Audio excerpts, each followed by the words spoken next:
السلام عليكم ورحمة الله وبركاته. إن الحمد لله نحمده ونستعينه ونستغفره ونعوذ بالله من شرور أنفسنا ومن سيئات أعمالنا. من يهده الله فلا مضل له ومن يضلل فلا هادي له. وأشهد أن لا إله إلا الله وحده لا شريك له وأشهد أن محمدا عبده ورسوله صلى الله تعالى عليه وعلى آله وصحبه وسلم تسليما كثيرا. يا أيها الذين آمنوا اتقوا الله حق تقاته ولا تموتن إلا وأنتم مسلمون. يا أيها الناس اتقوا ربكم الذي خلقكم من نفس واحدة وخلق منها زوجها وبث منهما رجالا كثيرا ونساء واتقوا الله الذي تساءلون به والأرحم إن الله كان عليكم رقيبا. يا أيها الذين آمنوا اتقوا الله وقولوا قولا سديدا يصلح لكم أعمالكم ويغفر لكم ذنوبكم ومن يطع الله ورسوله فقد فاز فوزا عظيما. أما بعد فإن خير الحديث كتاب الله وخير الهدي هدي محمد صلى الله عليه وسلم وشر الأمور محدثاتها وكل محدثة بدعة وكل بدعة ضلالة وكل ضلالة في النار. أعوذ بالله من الشيطان الرجيم. لا خير في كثير من نجواهم إلا من أمر بصدقة أو معروف أو إصلاح بين الناس ومن يفعل ذلك ابتغاء مرضات الله فسوف نؤتيه أجرا عظيما. মহান আল্লাহ সমস্ত প্রশংসা যে আল্লাহ পাক রব্বুল আলামিন আমাদের সৃষ্টি করেছেন এবং আমাদের মাঝে আল্লাহ পাক দুটো গুণ, দুটো বৈশিষ্ট্য, একটি ভালো আর একটি মন্দ, এই দুই বৈশিষ্ট্য দিয়ে, দুটো ক্ষমতা দিয়ে আল্লাহ পাক আমাদেরকে সৃষ্টি করেছেন। ভালো গুণকে আমরা বৃদ্ধি করলে আল্লাহ পাকের সাথে আমাদের সম্পর্ক মজবুত হয় এবং আল্লাহর বান্দাদের সাথে আমাদের সম্পর্কে উন্নতি হয়। আর যখন খারাপ শক্তি বৃদ্ধি পায় তখন আল্লাহর সাথে সম্পর্ক আমাদের দুর্বল হয়। ঠিকই তেমনই আল্লাহর বান্দাদের সাথে, মানুষের সাথে সম্পর্ক আমাদের খারাপ। সালাত এবং সালাম নাযিল হোক নবী মুহাম্মদ রাসূলুল্লাহ সাল্লাল্লাহু আলাইহি সাল্লামের উপর, যিনি মানুষের মাঝে সুসম্পর্ক কেমনভাবে কায়েম থাকবে তার জন্য দিক নির্দেশনা দিয়েছেন এবং কোন রকমের সম্পর্কের অবনতি হলে সেটাকে দ্রুত সারিয়ে নেওয়ার জন্য উৎসাহিত করেছেন। আজকের বিষয়বস্তু ঠিক এই রকমই, তা হচ্ছে যে মানুষের মাঝে বিচার সালিস করে দেওয়া, মীমাংসা করে দেওয়া, আপোষ করে দেওয়ার ফজিলত। এই বিষয়টিকে অনেকেই তুচ্ছ মনে করে। এই ক্ষেত্রে যারা হয়তো বিচার সালিস করতে পারবে, মীমাংসা করে দিতে পারবে, আপোষ করে দিতে পারবে, তারপরেও তেমন কোনো আগ্রহ দেখায় না, ভক্তি দেখায় না। কারণ এতে যে আল্লাহ পাক মহাপুরস্কার রেখেছেন এই সম্পর্কে আসলে শরীয়তের জ্ঞানই নেই তাদের। এটা হচ্ছে মূল কারণ। যদি জানতে পারতো যে আমার সালাতে, নামাজে যেমন সওয়াব রয়েছে, মহাপুরস্কার রয়েছে, আমার জাকাতে যেমন মহাপুরস্কার নেকি রয়েছে, যেমন আমার রোজাতে, সিয়ামে আল্লাহ পাকের পক্ষ থেকে সওয়াব পুরস্কার রয়েছে, হজে রয়েছে, উমরায় রয়েছে, আর অন্যান্য সাদকা, দান, খায়রাত, বিভিন্ন নেক আমলে রয়েছে, ফরজ নফলে, ঠিক তেমনি এর চাইতেও কম নয়, বড় পুরস্কার রয়েছে যদি আমরা মানুষের সম্পর্ককে সুন্দর করার চেষ্টা করি, যদি বিচার মীমাংসা করে দিই, আপোষ করে দিই, সালিস করে দিতে পারি। এই বিষয়টি প্রথম আমাদেরকে উপলব্ধি করতে হবে কোরআন সুন্নাহর আলোকে। তারপরে দুই পক্ষকে বলবো, যাদের মাঝে আপোষে সম্পর্কের অবনতি ঘটেছে তারাও এই বিষয়টির গুরুত্ব বুঝে না, যার ফলে সামান্য কোনো কথা হইলে, তর্ক বিতর্ক হইলে, অথবা কথা কাটাকাটি হইলে, অথবা ভুল বুঝাবুঝি হইলে মনে করে যে আর সম্পর্কের সাথে রাখবই না। কারণ আজকাল সম্পর্ক হচ্ছে স্বার্থের উপর। এর সাথে আমার স্বার্থ না রাখলেই বা কী হবে, এর সাথে রাখবো, এর সাথে না চললে বা কী হবে, আরও বহু লোক আছে তাদের সাথে চলবো। ঠিক এই রকমের মন মেজাজ শুধু কাফেরদের না, মুসলিমদেরও তৈরি হয়ে গেছে, যার ফলে একজন মুসলিম আর একজন মুসলিমের সাথে সব সময় যে ভালো সম্পর্ক রাখবে, সম্পর্ককে মজবুত রাখবে, এই বিষয়টির কোনো গুরুত্বই নেই। পোষাইলো ওর সাথে, না পোষাইলো আর কারোর সাথে আমার পোষাবে, চললাম ওর সাথে, না হলে আর কারোর সাথে চললাম। কিন্তু এই কথা বুঝলো না যে এই সম্পর্কে অবনতির কারণে আল্লাহ পাক রব্বুল আলামিন আমাদের ওপর অসন্তুষ্ট হবেন, সুতরাং আমাদের উভয় পক্ষকে চেষ্টা করতে হবে কাছাকাছি হওয়ার, এবং উভয় পক্ষকে একে অপরের সাথে যাতে করে আমরা দ্রুত মিলতে পারি এবং অন্তরকে পরিষ্কার করতে পারি। আর অন্তরে যদি বিদ্বেষ থাকে, কালিমা থাকে, এই অবস্থায় ইবাদত বন্দেগী কবুল হয় না, এসব কথা আমরা ভুলে যাই। এটা একটা বড় গুরুত্বপূর্ণ দিক।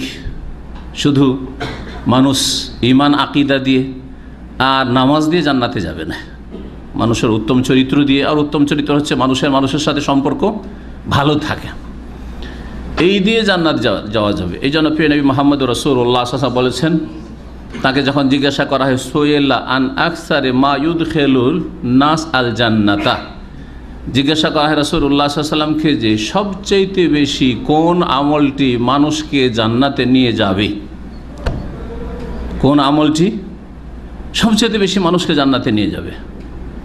সব আমল দিয়ে জান্নাতে এর ক্ষেত্রে কাছাকাছি হতে পারবেন বা জান্নাতের পথে আপনি এগিয়ে যেতে পারছেন, কিন্তু সবচেয়ে বেশি এই ক্ষেত্রে মুখ্য ভূমিকা পালন করে যে আমলটি আপনার কর্মটি, সেটি সম্পর্কে জিজ্ঞেস করা হয়েছে। নবী করিম সাল্লাল্লাহু আলাইহি ওয়াসাল্লাম উত্তরে বলেছিলেন যে হোসনুল খুলুক, উত্তম চরিত্র। আর উত্তম চরিত্র, আপনার সাথে যদি আমার সম্পর্ক খারাপ থাকে তো এটা কি আর উত্তম চরিত্র হইল? আমি যদি আপনার কাছাকাছি না হতে চাই, আপনি আমার কাছাকাছি না হতে চান, কারণ আমার গরজ অন্যকে দিয়ে পুরো হয়ে যাচ্ছে, পুরো হবেই। একজনের সাথে আপনার গরজ সীমিত নয়, বহুজন আরও আছে, তাদের দিয়ে আপনার গরজ পুরো হয়ে যেতে পারে, যেমন আমারটাও হইতে পারে। জি হ্যাঁ, তবে মানুষ একজন অপরজনের মুখাপেক্ষী, সে নির্দিষ্ট একজনের না হন না কেন, কিন্তু একা সব ক্ষেত্রে কোনো মানুষ চলতে পারবে না। কিন্তু মনে করছেন যে এর সাথে আমার যোগাযোগ না রাখলেই বাকি, অথচ আল্লাহ পাক রব্বুল আলামিন নারাজ হচ্ছেন, আপনার আকাশের দিকে নেক আমল কবুল হচ্ছে না। এগুলি কি আমাদের জানা নেই? অনেকের জানা আছে, তারপর আমল নেই। কথা বেশি বলি, লিখতে পারি বেশি, আমল করতে কম পারি, এটি হচ্ছে আমাদের সবচেয়ে বড় ত্রুটি। এজন্য এই বিষয়টি আজকে পেশ করব। আর আমাদের এখানে যেগুলো ধারাবাহিক আলোচনা চলছে সাপ্তাহিক, তাতে আমাদের নিয়ম হচ্ছে যে নতুন কিছু আলোচনা পেশ করার চেষ্টা করা। এই নয় যে পুরাতন ওই তৌহিদ আর সুন্নতি সুন্নত, হ্যাঁ, অথবা নামাজ তো নামাজই ধরলাম। সব রকমের জীবনের প্রতিটি ক্ষেত্রে যাতে করে আলোচনা করা সম্ভব হয়, একজন মুসলিম আমাদের আলোচনাগুলি থেকে জীবনের প্রতিটি ক্ষেত্রে যাতে করে হেদায়েত নিতে পারে, দিক নির্দেশনা নিতে পারে, আর তার জীবনটিকে আলোকিত করতে পারে। আল্লাহ পাক আমাদের সকলকে যেন তৌফিক দান করেন। কয়েকটি আয়াত এই ক্ষেত্রে পেশ করব, আর তারপরে নবী করিম সাল্লাল্লাহু আলাইহি সাল্লামের 10টি হাদিস নিয়ে আলোচনা করব এই মর্মে। এছাড়াও বহু হাদিস রয়েছে, হয়তো কিছু জানা আছে, সময়ের স্বল্পতার জন্য বলবো না, আর বহু কিছু নাও জানা থাকতে পারে, সেটা অসম্ভব কিছু নয়। আমাদের সময় যতটা, তাতে আমরা ইনশাআল্লাহ তাআলা এই কয়েকটি আয়াত এবং রাসূলুল্লাহ সাল্লাল্লাহু আলাইহি সাল্লামের হাদিস আপনাদের সামনে পেশ করার চেষ্টা করব, যাতে করে আমরা একজন মুসলিম আর একজন মুসলিমের সাথে, শুধু তাই নয়, বরং একজন মানুষ আর একজন মানুষের সাথে অমুসলিম হলেও সম্পর্ক খারাপ না করে। আল্লাহ পাক এই শিখান না যে কাফেরের সাথে সম্পর্ক খারাপ করো। ওয়াকুলু লিন্নাসি হুসনা, যে কোনো মানুষের সাথে ভালো কথা বলো। ওয়াফআলুল খায়রা, ভালো কাজ করো। উখরিজাত লিন্নাস, তোমাদেরকে মানুষের কল্যাণের জন্য, মানব জাতির, লিন্নাস লিল মুসলিমিন, আল্লাহ বলেননি যে ফর মুসলিম, সমস্ত মানুষের কল্যাণের জন্য তোমাদেরকে আনা হয়েছে। এই হচ্ছে দ্বীন ইসলাম। এই বিষয়গুলি আমাদেরকে অমুসলিমদের সামনে তুলে ধরতে হবে, কারণ অমুসলিমদের অনিষ্টকে যদি আমাদেরকে শেষ করতে হয় অথবা কমাতে হয়, তাহলে এই একটি ফলপ্রসূ পথ, সেটা হচ্ছে ইসলামের সৌন্দর্য তাদের সামনে তুলে ধরা, ইসলামের দিকে তাদেরকে আকৃষ্ট করা, এবং তাদেরকেও ইসলামের পথে, জান্নাতের পথে নিয়ে আসার চেষ্টা করা, যাতে করে তারা আমাদের ভাই হয়ে যেতে পারে, তারা আমাদের শত্রুতার জায়গায় বন্ধু হয়ে যেতে পারে, এবং তারাও আমাদের চাইতে বেশি দ্বীনের খেদমত করতে পারে। আল্লাহ পাক যেন সকল মানুষকে হেদায়েত দান করেন। সূরা নিসার আয়াত নম্বর 114 দিয়ে শুরু করব আজকের আলোচনা। মহান আল্লাহ ইরশাদ করেছেন, লা খাইরা ফি কাসীরিম মিন নাজওয়াহুম, মানুষের গোপন আলাপে তেমন বেশি ফায়দা নেই। মানুষ যে আপোষে গোপন আলাপ করে, আরেকজনের সাথে দুজন বসে অথবা তিনজন বসে কথা বলছেন, বাকিরাকে শুনতে দিচ্ছেন না, এই ধরনের আলোচনাকে চুপিসারে কথা বলা, গোপন আলাপ করা, একে নাজুয়া বলা হয়। এই নাজুয়া মোনাজাত থেকে। মোনাজাত আমাদের দেশের মানুষরা দোয়াকে মোনাজাত বলে। বিশেষ করে ফরজ নামাজের পরে সালাম ফিরে যদি সম্মিলিত দোয়া করা হয় সেটা কি বলে? মোনাজাত বলে। কারণ আল্লাহর সাথে চুপিসারে কথা বলা। কিন্তু মুশকিলটা হচ্ছে যে ফরজ নামাজের পরে সম্মিলিত ইমাম শুধু আল্লাহকে বলবে আর বাকিরা বলবে যে ইমাম সাহেব যা বলছে আল্লাহ কবুল করো, আল্লাহ কবুল করো। ওদের কোনো চাওয়া পাওয়া নেই, ওদের কোনো কিছু চাওয়া নেই। ইমাম যা চাইলো, ইমামের জিভাই যা স্বাদ ওটাই তাদের স্বাদ। আর একসাথে দোয়া করা, এটা হচ্ছে বেদাতি তরিকা, এটা হচ্ছে বর্জনীয়। বাকি আপনি আপনার রবের সাথে আপনার প্রয়োজন যা আছে তা নিয়ে মোনাজাত করবেন, চুপিসারে কথা বলবেন, গোপন আলাপ করবেন, এটা হচ্ছে ইসলাম, এটা হচ্ছে সুন্নতি তরিকা। আপনার প্রয়োজন ভিন্ন, আমার প্রয়োজন ভিন্ন, আমার সমস্যা ভিন্ন, আপনার সমস্যা ভিন্ন, আপনার গরজ ভিন্ন, আমার গরজ ভিন্ন। সুতরাং আমাকে ইমাম বানিয়ে দিয়ে শুধু আমার দোয়ার দিয়ে কয়েকশো লোকের কি করে হইতে পারে? অসম্ভব কথা। সুতরাং এই সম্মিলিত মোনাজাত ফরজ নামাজের পরে সেটা কোরআন এবং হাদিসের আলোকেও টিকে না, এটি সুন্নত নয়, বিদআত, আর যুক্তিতেও টিকে না। বলছিলাম নাজুয়া মানে গোপনে আলাপ করা। তাদের অধিকাংশ গোপন আলাপে কোনো কল্যাণ নেই। আল্লাহ বলছেন গোপনে কথা বললে ক্ষতির দিকই বেশি আছে। কারণ গোপনে কথা বলছেন তার মানে সবাইকে শোনাতে চাইছেন না। হতে পারে এতে যারা কি শোনাতে চান না তাদের জন্য কি রয়েছে?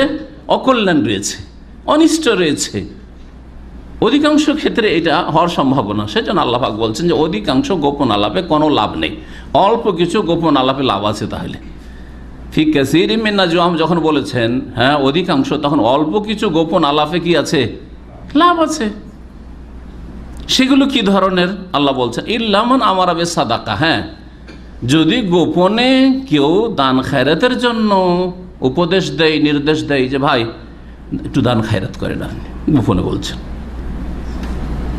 কারো অভাব আছে, কারো সমস্যা আছে, কোনো ব্যক্তির, সমাজের, পরিবারের, অথবা কোনো উম্মাতের, কোনো দেশের ইত্যাদি, কোনো ক্ষেত্রে দিন ইসলামের খেদমতে প্রয়োজন রয়েছে আল্লাহ রাস্তা ব্যয় করার। সুতরাং গোপনে যদি এইরকম সাদকা খায়রাতের জন্য আলাপ করা হয় এটা ভালো কথা, এটা হচ্ছে কল্যাণের কথা। আও মারুফিন, অথবা যে কোনো ভালো কথা কাজের যদি গোপন আলাপ হয়, মারুফ যাতে ইহকালের উপকারিতা আছে, গঠনমূলক কিছু হচ্ছে, অথবা পরকালের উপকারিতা আছে, কিছু নেকির কথা কাজ হচ্ছে গোপনে, গোপনে কিছু নেকির কথা হচ্ছে, অথবা গোপনে কিছু গঠনমূলক উম্মতে মুসলিমার জন্য, মুসলিম জাতির জন্য কিছু গঠনমূলক কিছু হচ্ছে, এ হচ্ছে মারুফ। নবী মুহাম্মদ রাসূলুল্লাহ বলেছেন কুল্লু মারুফিন সাদাকা, যে কোনো ভালো কথা কাজ হচ্ছে সাদাকা, পয়সা না খরচ করে সাদাকা। এটি ভালো কথা যদি কাউকে বলতে পারেন ওটা হচ্ছে সাদাকা। একটু ভালোভাবে যদি মানুষের সাথে আচরণ করেন, ভালো ব্যবহার করেন, এটাই সাদাকা, আপনার এক পয়সা খরচ নেই। এটা হচ্ছে তাহলে দ্বিতীয় বিষয়। যে কোনো ভালো কথা কাজের জন্য গোপন আলাপ করেন, এটা হচ্ছে কল্যাণকর। আও ইসলাহিম বাইনান নাস, অথবা মানুষের মাঝে মীমাংসা করা, সালিস করা, আপোষ করার জন্য যদি গোপন আলাপ করেন, সবার সামনে এই মীমাংসা নিয়ে, এই বিচার নিয়ে আলোচনা করা যাবে না। কারণ ওতে কারো হয়তো মানহানি হবে, বিষয়টা বাতাসের আগে ছড়াবে। কারণ খারাপ কথা, কারোর সাথে ঝগড়া হয়েছে, বিবাদ হয়েছে, এগুলি কথা বেশি ছড়ায় মানুষ, তাই না? মজা লাগে, এগুলো মুখরোচক বেশি, ওই চানাচুরের মতো। ভালো কথা বলবে না, আপনার মধ্যে আমার মধ্যে যে ভালো গুণ আছে ওগুলো বেশি বলবে না, কারণ ওগুলোতে হিংসা হচ্ছে যে ও আমার চাইতে ভালো হয়ে যাবে তো ভালো কথা বললে, তাই না?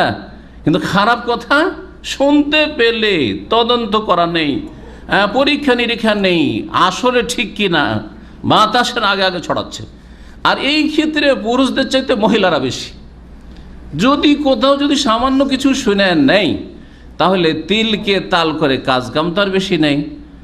ছেলে মেয়ে তো ওই দুটোই নিবে যা নেওয়ার, আর স্বামীর তো পয়সা যথেষ্ট আছে, সুতরাং অর্ধেক দিন তো হোটেল থেকেই খাবার আসছে। কাজ কি করবি? হয় টিভি নিয়ে বসে থাকা, আর না হলে নেট নিয়ে বসে থাকা, পাপ দেখা, পাপ শোনা, পাপ করা, আর না হলে গীবত চর্চা করা, আর মানুষের দোষ চর্চা করা, চুগলখড়ি করা, এই বোনের কথা ওই বোনকে লাগানো, এই ফ্যামিলির কথা ওই ফ্যামিলিকে লাগানো, এই ফ্যামিলি বাড়িতে কি হয় আর এক বাড়িতে বলা, এগুলি হচ্ছে বদ স্বভাব। জি হ্যাঁ, এগুলি হচ্ছে জাহান্নামে যাওয়ার কারণ। বাড়িতে বসে বসে জাহান্নামে যাওয়ার কাজ করছে, অথচ সারাদিন সোজা দুই তওবা ইস্তেগফার পড়তো, তাসবিহ তাহলিল করতো, সুবহানাল্লাহ বলতো, আলহামদুলিল্লাহ বলতো, আল্লাহু আকবার বলতো, লা ইলাহা ইল্লাল্লাহ বলতো, লা হাওলা ওয়ালা কুওয়াতা ইল্লা বিল্লাহ বলতো, কত যে নেকির ব্যালেন্স বাড়তো, আর বাড়িতে বসে বসে জান্নাতে যাওয়ার কাজ করতো।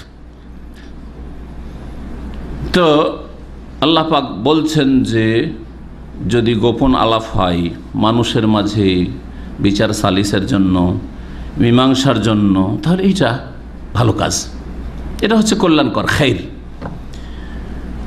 এগুলি করলে লাভ কি?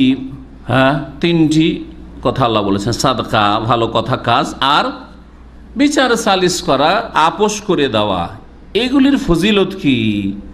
স্বয়ং আল্লাহ পাক ইরশাদ করেছেন, ওমাইয়া ফাল যালিকা ইবতিগা মারদাতিল্লাহ, কেউ যদি এই কাজগুলি করে মানুষের মাঝে মীমাংসার জন্য, মানুষকে মানুষের সাথে মিলিয়ে দেওয়ার জন্য, ঝগড়া বিবাদকে মিটিয়ে দেওয়ার জন্য যদি সচেষ্ট হয়, কোন উদ্দেশ্যে? দুনিয়ার গরজে নাই, দুনিয়ার গরজে নাই যে এই দুজনের সাথে আমার গরজ জড়িত, দুজনকে না মিলিয়ে দিলে, এদের ঝামেলাটা না মিটিয়ে দিলে আমার স্বার্থ ক্ষতিগ্রস্ত হবে, কারণ আমার দলই ভাঙন ধরেছে, এটা দুনিয়ার গরজ হলো।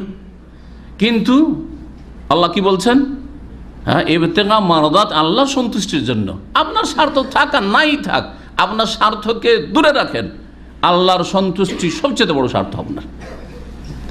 আল্লাহকে রাজি করার উদ্দেশ্যে যদি কেউ বিচার সালিস করে, আপোষ করে দেয়, ঝগড়া বিবাদ মিটিয়ে দেয়, তাহলে আল্লাহ পাক বলছেন ফাসাউফা নুতিহি আজরান আজিমা, শীঘ্রই তাকে বা তাদেরকে দেব আমি মহা পুরস্কার। শুধু পুরস্কার না, কি বলছেন? আজরান আজিমা, জি মহা পুরস্কার আল্লাহ পাক দেবেন। তাহলে বিচার সালিসের জন্য আপনি যে বসে থাকলেন কোথাও গিয়ে, বিচার করার পরেও অনেকে কি বলে, নিজের নেকিকে নিজে নষ্ট করে, আরে সময়টাকে ফালতু কাট, সারা রাত ওদের জন্য বসে থাকতে হইলো, আজকে আমাকে 2-4 ঘন্টা তাদেরকে ফালতু ফালতু দিতে হইলো, বলে না আমার খুব ক্ষতি করলো, সংসারের কাজে খুব ক্ষতি হলো এদের জন্য। তার মানে এগুলোকে ক্ষতি মনে করছে, কোনো লাভ মনে করছে না, কারণ তার সামনে কোরআনে কারীমের আয়াত নেই যে আজরান আযীম আল্লাহ বলেছেন, তার সামনে আসলে রাসূলুল্লাহ সাল্লাল্লাহু আলাইহি ওয়াসাল্লাম হাদিস নেই, তার সামনে মানুষের আপোষ করিয়ে দেওয়ার জন্য যে ফজিলত রয়েছে এগুলি তার ব্রেনেই নেই। জি, এই জন্যই আসলে এই ছিল সূরা নিসার আয়াত, যার দ্বারা বুঝতে পারলাম যে মানুষের মাঝে আপোষ করিয়ে দেওয়ার কত ফজিলত রয়েছে। ব্যক্তি পর্যায়ে ঝগড়া বিবাদ হতে পারে, আবার পারিবারিক ক্ষেত্রে হইতে পারে, আবার সামাজিক ক্ষেত্রে হইতে পারে, গোত্রীয় ক্ষেত্রে হইতে পারে, সমস্ত ক্ষেত্রে কোরআনে কারীমের দিক নির্দেশনা রয়েছে। একটি একটি করে বলি। সূরা হুজরাতের আয়াত নম্বর 10 আল্লাহ পাক বলছেন যে ইন্নামাল মুমিনুনা ইখওয়াহ, নিশ্চয় মুমিন মুসলিমরা একে অপরের ভাই বোন। এক মুমিন আর এক মুমিনের ভাই, এক মুমিন নারী আর এক মুমিনের নারীর বোন। ভাই বোনের সম্পর্ক আমাদের, দিনী ভাই দিনী বোন,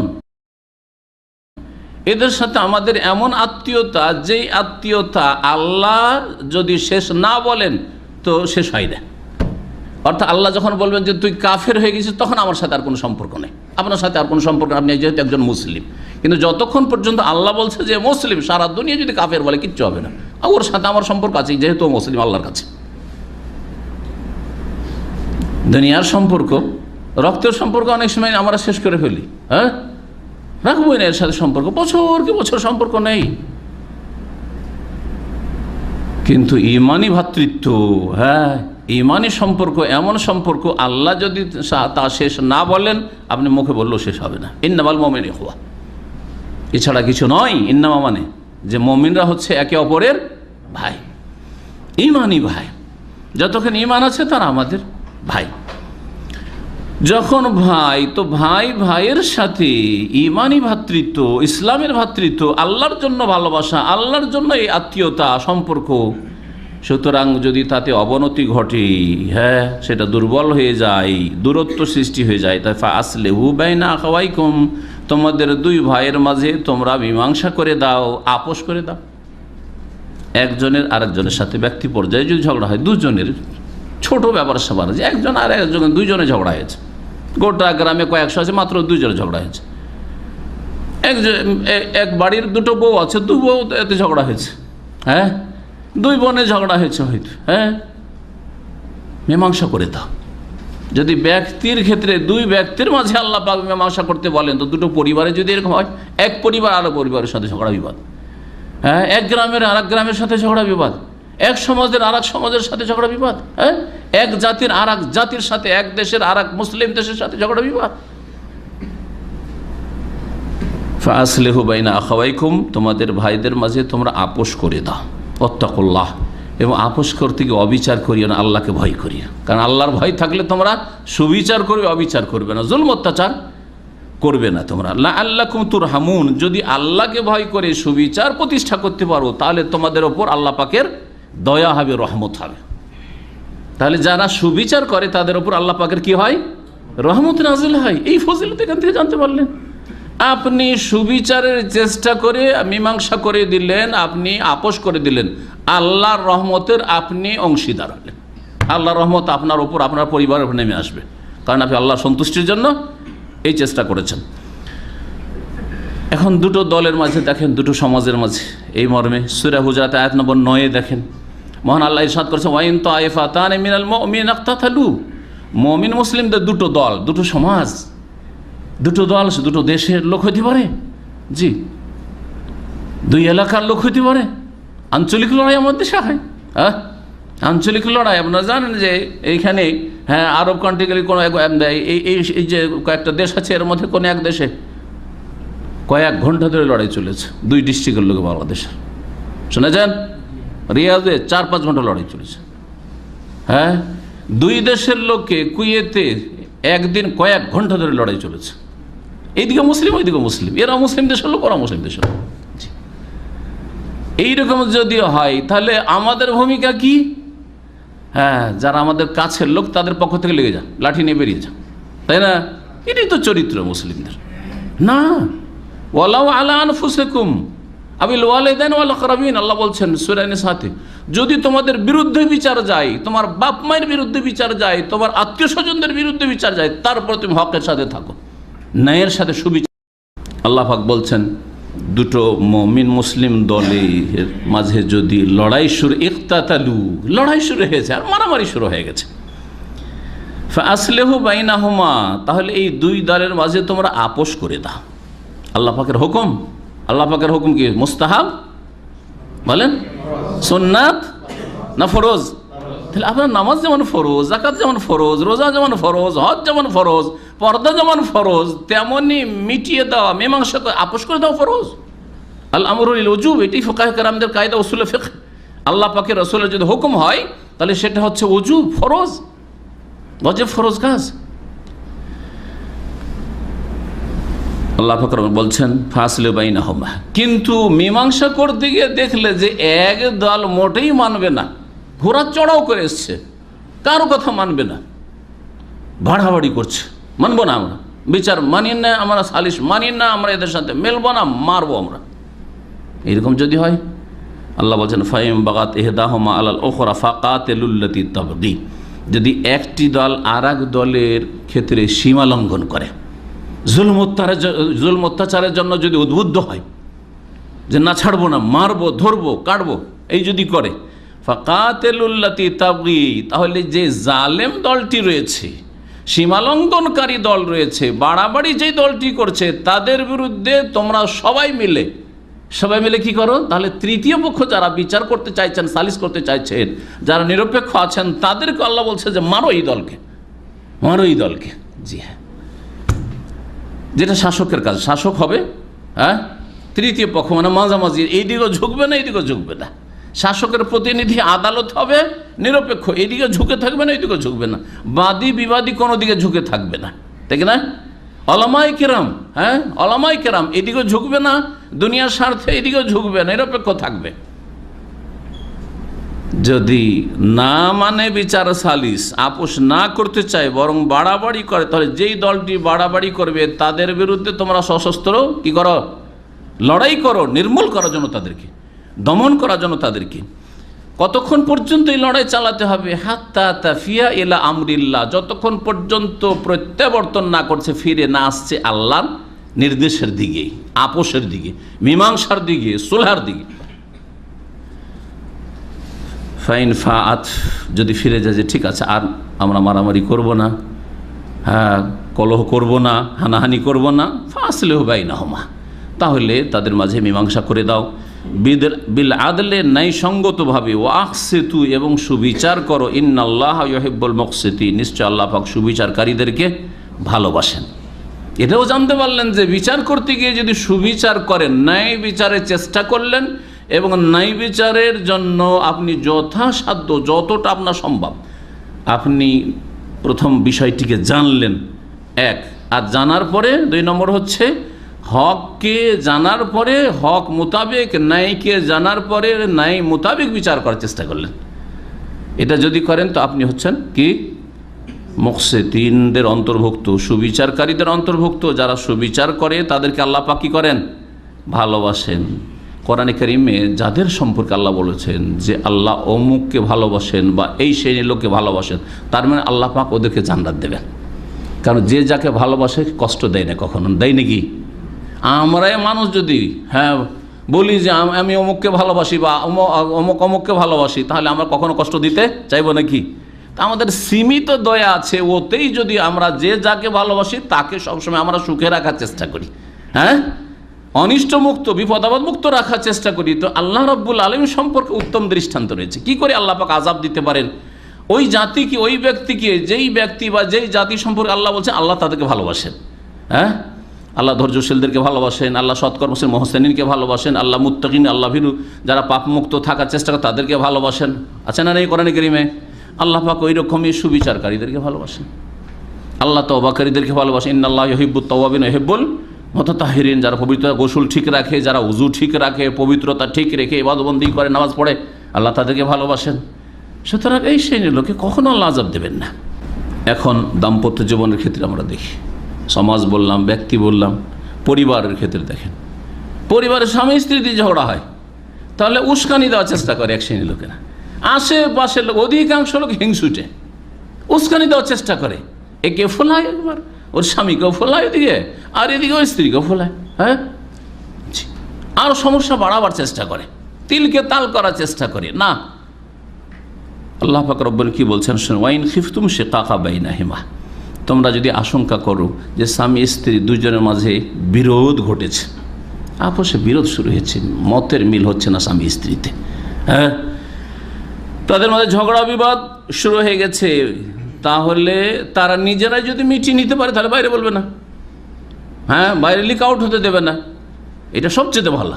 দাম্পত্য জীবনে যদি কারো এইরকম হয় যে স্বামী স্ত্রীতে আমাদের মতের গড়মিল হচ্ছে, তাহলে চেষ্টা করবেন দুইজনেই সমঝোতায় আসার, দুজনেই দুপক্ষ থেকে চেষ্টা করবেন।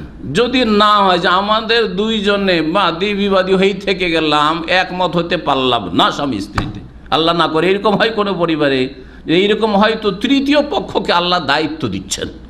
সালিস, সালাসা মানে কি? সালাসা মানে 3, আর সালিস মানে হচ্ছে তৃতীয়। তো সালিস বিচারগুলিকে সালিস কেন বলা হয়? আরবি শব্দ এটি, কারণ তৃতীয় পক্ষই বিচার করতে পারে। কারণ যারা বাদীর দিকে ঝুঁকে আছে অথবা বিবাদীর দিকে ঝুঁকে আছে তারা বিচার করতে পারবে না, তারা তো জুলুম করে ফেলবে। সুতরাং তারা আসলে সালিস করার যোগ্যতাই রাখে না। যারা এক পক্ষে ঝুঁকে থাকে যে আমি এর ফেভার থেকে সালিসে বসতে যাচ্ছি, বিচারে বসতে যাচ্ছি, আরেক দল বলছে আমার অমুকের পক্ষ থেকে এসেছে। দেখেন না আজকাল বিচার বসলে দেখবেন 2-4 জন এই দল থেকে এসছে, 2-4 জন এই দল থেকে এসছে, এরা এই দিক থেকে ডিফেন্সের প্রতিরক্ষার চেষ্টা করছে, এরা এই দিক থেকে ডিফেন্সের চেষ্টা করছে। সামাজিক বিচারগুলিতে দেখেন না, পারিবারিক বিচার ওই রকম দেখবেন, এই দিক থেকে তর্ক করছে, ওই দিক থেকে তর্ক করছে, করছে না এগুলো বিচার। আর এরা সালিস করার যোগ্যতা রাখে? মোটেই রাখে না। ভালো করে রাখে। সালিস কারা করে? যারা তৃতীয় পক্ষ, সোজা হয়ে আছেন, নিউট্রাল, এদিকে ঝুঁকা নেই ওদিকে ঝুঁকা নেই। তো আল্লাহ রাব্বুল আলামিন বলছেন যে ফাবাসু হাকামান মিন আহলি ওয়া হাকামান মিন আহলিহা, স্বামী স্ত্রী ঝগড়া হয় আর নিজেরা মিটাতে পারলো না, তাহলে একজন সালিস, এখানে হাকাম বিচারক মানে সালিস তৃতীয় পক্ষ, সালিস ছেলের পরিবার, স্বামীর পরিবার থেকেও, মানে ওদের দল থেকে, ওদের বংশ থেকে একজনকে নাও, বংশের লোক, আত্মীয়, হিতাকাঙ্ক্ষী হবে ওর। আর ওয়াহাকামা মিন আহলেহা, আর একজন মেয়ে পক্ষের সালিস, যে ওই মেয়ের পরিবারের বাপ মায়ের দরদি হবে। এই দুইজনে সমঝোতার চেষ্টা করবে, মিলিয়ে দেওয়ার চেষ্টা করবে। এই ইউরিদা ইসলাহা, আল্লাহ বলছেন যদি তারা মীমাংসার সদিচ্ছা রাখে, স্বামী স্ত্রী দুজনে যদি মীমাংসার সদিচ্ছা রাখে, যে না আমরা মিলে যাব, সবাই, স্ত্রীও মিলতে চায় স্বামীর সাথে আর স্বামীও স্ত্রীর সাথে মিলতে চায়, এইরকম যদি হয় তাহলেই সম্ভব। আর যদি একজন মিলতে চায় আরেকজন বলছে না হবে না, তাহলে অসম্ভব, তাই না? অসম্ভব। আর মিললেও এই মিলাতে কোনো কাজ হবে না, আবার অশান্তি ওই অবস্থাতেই থাকবে। তো আল্লাহ পাক বলছেন এই ইউরিদা ইসলাহান, তাসনিয়া দ্বিবচন দিয়ে বলছেন, স্বামী স্ত্রী যদি আপোষে মীমাংসার ইচ্ছা রাখে, ইউফিকিল্লাহ বাইনাহুমা, তাহলে উভয়ের মাঝে আল্লাহ পাক সমন্বয়ের তৌফিক দান করবেন, মিলিয়ে যাওয়ার তৌফিক দান করবেন, মিলিয়ে দেবেন আল্লাহ রাব্বুল আলামিন। ইন্নাল্লাহ কানা আলিমান খাবীরা, কারণ আল্লাহ রাব্বুল আলামিন সব কিছুই জানেন। তাহলে অন্তর খবর জানছেন যে স্ত্রীও স্বামীর সাথে মিলতে চায়, আর স্বামীও স্ত্রীর সাথে মিলতে চায়, মহব্বত রাখতে চায়, সম্পর্ক রাখতে চায়, সূক্ষ্ম খবর রাখেন আল্লাহ রাব্বুল আলামিন। এই ছিল সূরা নিসার আয়াত নম্বর 35। আয়াত কয়েকটি হলো। এখন হাদিস শুরু করি। হাদিস শুরু করলে সবচাইতে সহি হাদিসের কিতাব হচ্ছে সহিহ বুখারী, তাই না? সমস্ত হাদিসের কিতাবের মধ্যে সবচাইতে সহি হাদিসের কিতাব হচ্ছে সহিহুল বুখারী। এই কথা হানাফি, শাফিঈ, মালিকি, হাম্বলি, আহলে হাদিস, মুহাদ্দিসিন, ফুকাহা সবাই মানে, মুখে মানে, তাদের বড়রা মানে।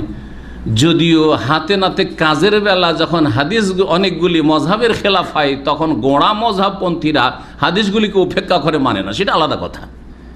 কিন্তু এই কথাই একমত মোটামুটি যে যতগুলি হাদিসের কিতাব আছে আসমান জমিনের মাঝে, তার মধ্যে সবচেয়ে সহি কিতাব হচ্ছে সহিহ বুখারী, সুম্মা সহিহ মুসলিম, তারপরে সহিহ মুসলিম।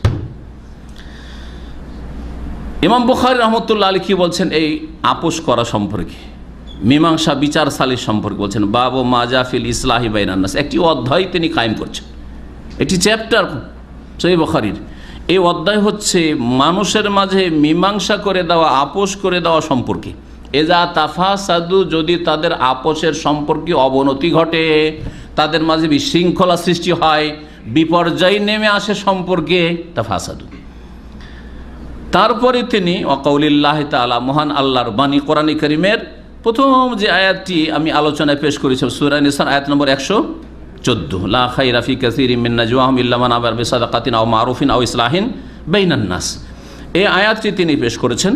আর তার ফজিলত, ওমা ইয়াফআল যালিকা ইবতিগা মারদাতিল্লাহ, আল্লাহ সন্তুষ্টির জন্য যারা মীমাংসা করে দিয়ে, ফাসাউফা নুতিহি আজরান আযীমা, মহান আল্লাহ বলছেন যে আমি তাদেরকে মহাপুরস্কার দান করব। এই আয়াত তিনি পেশ করছেন।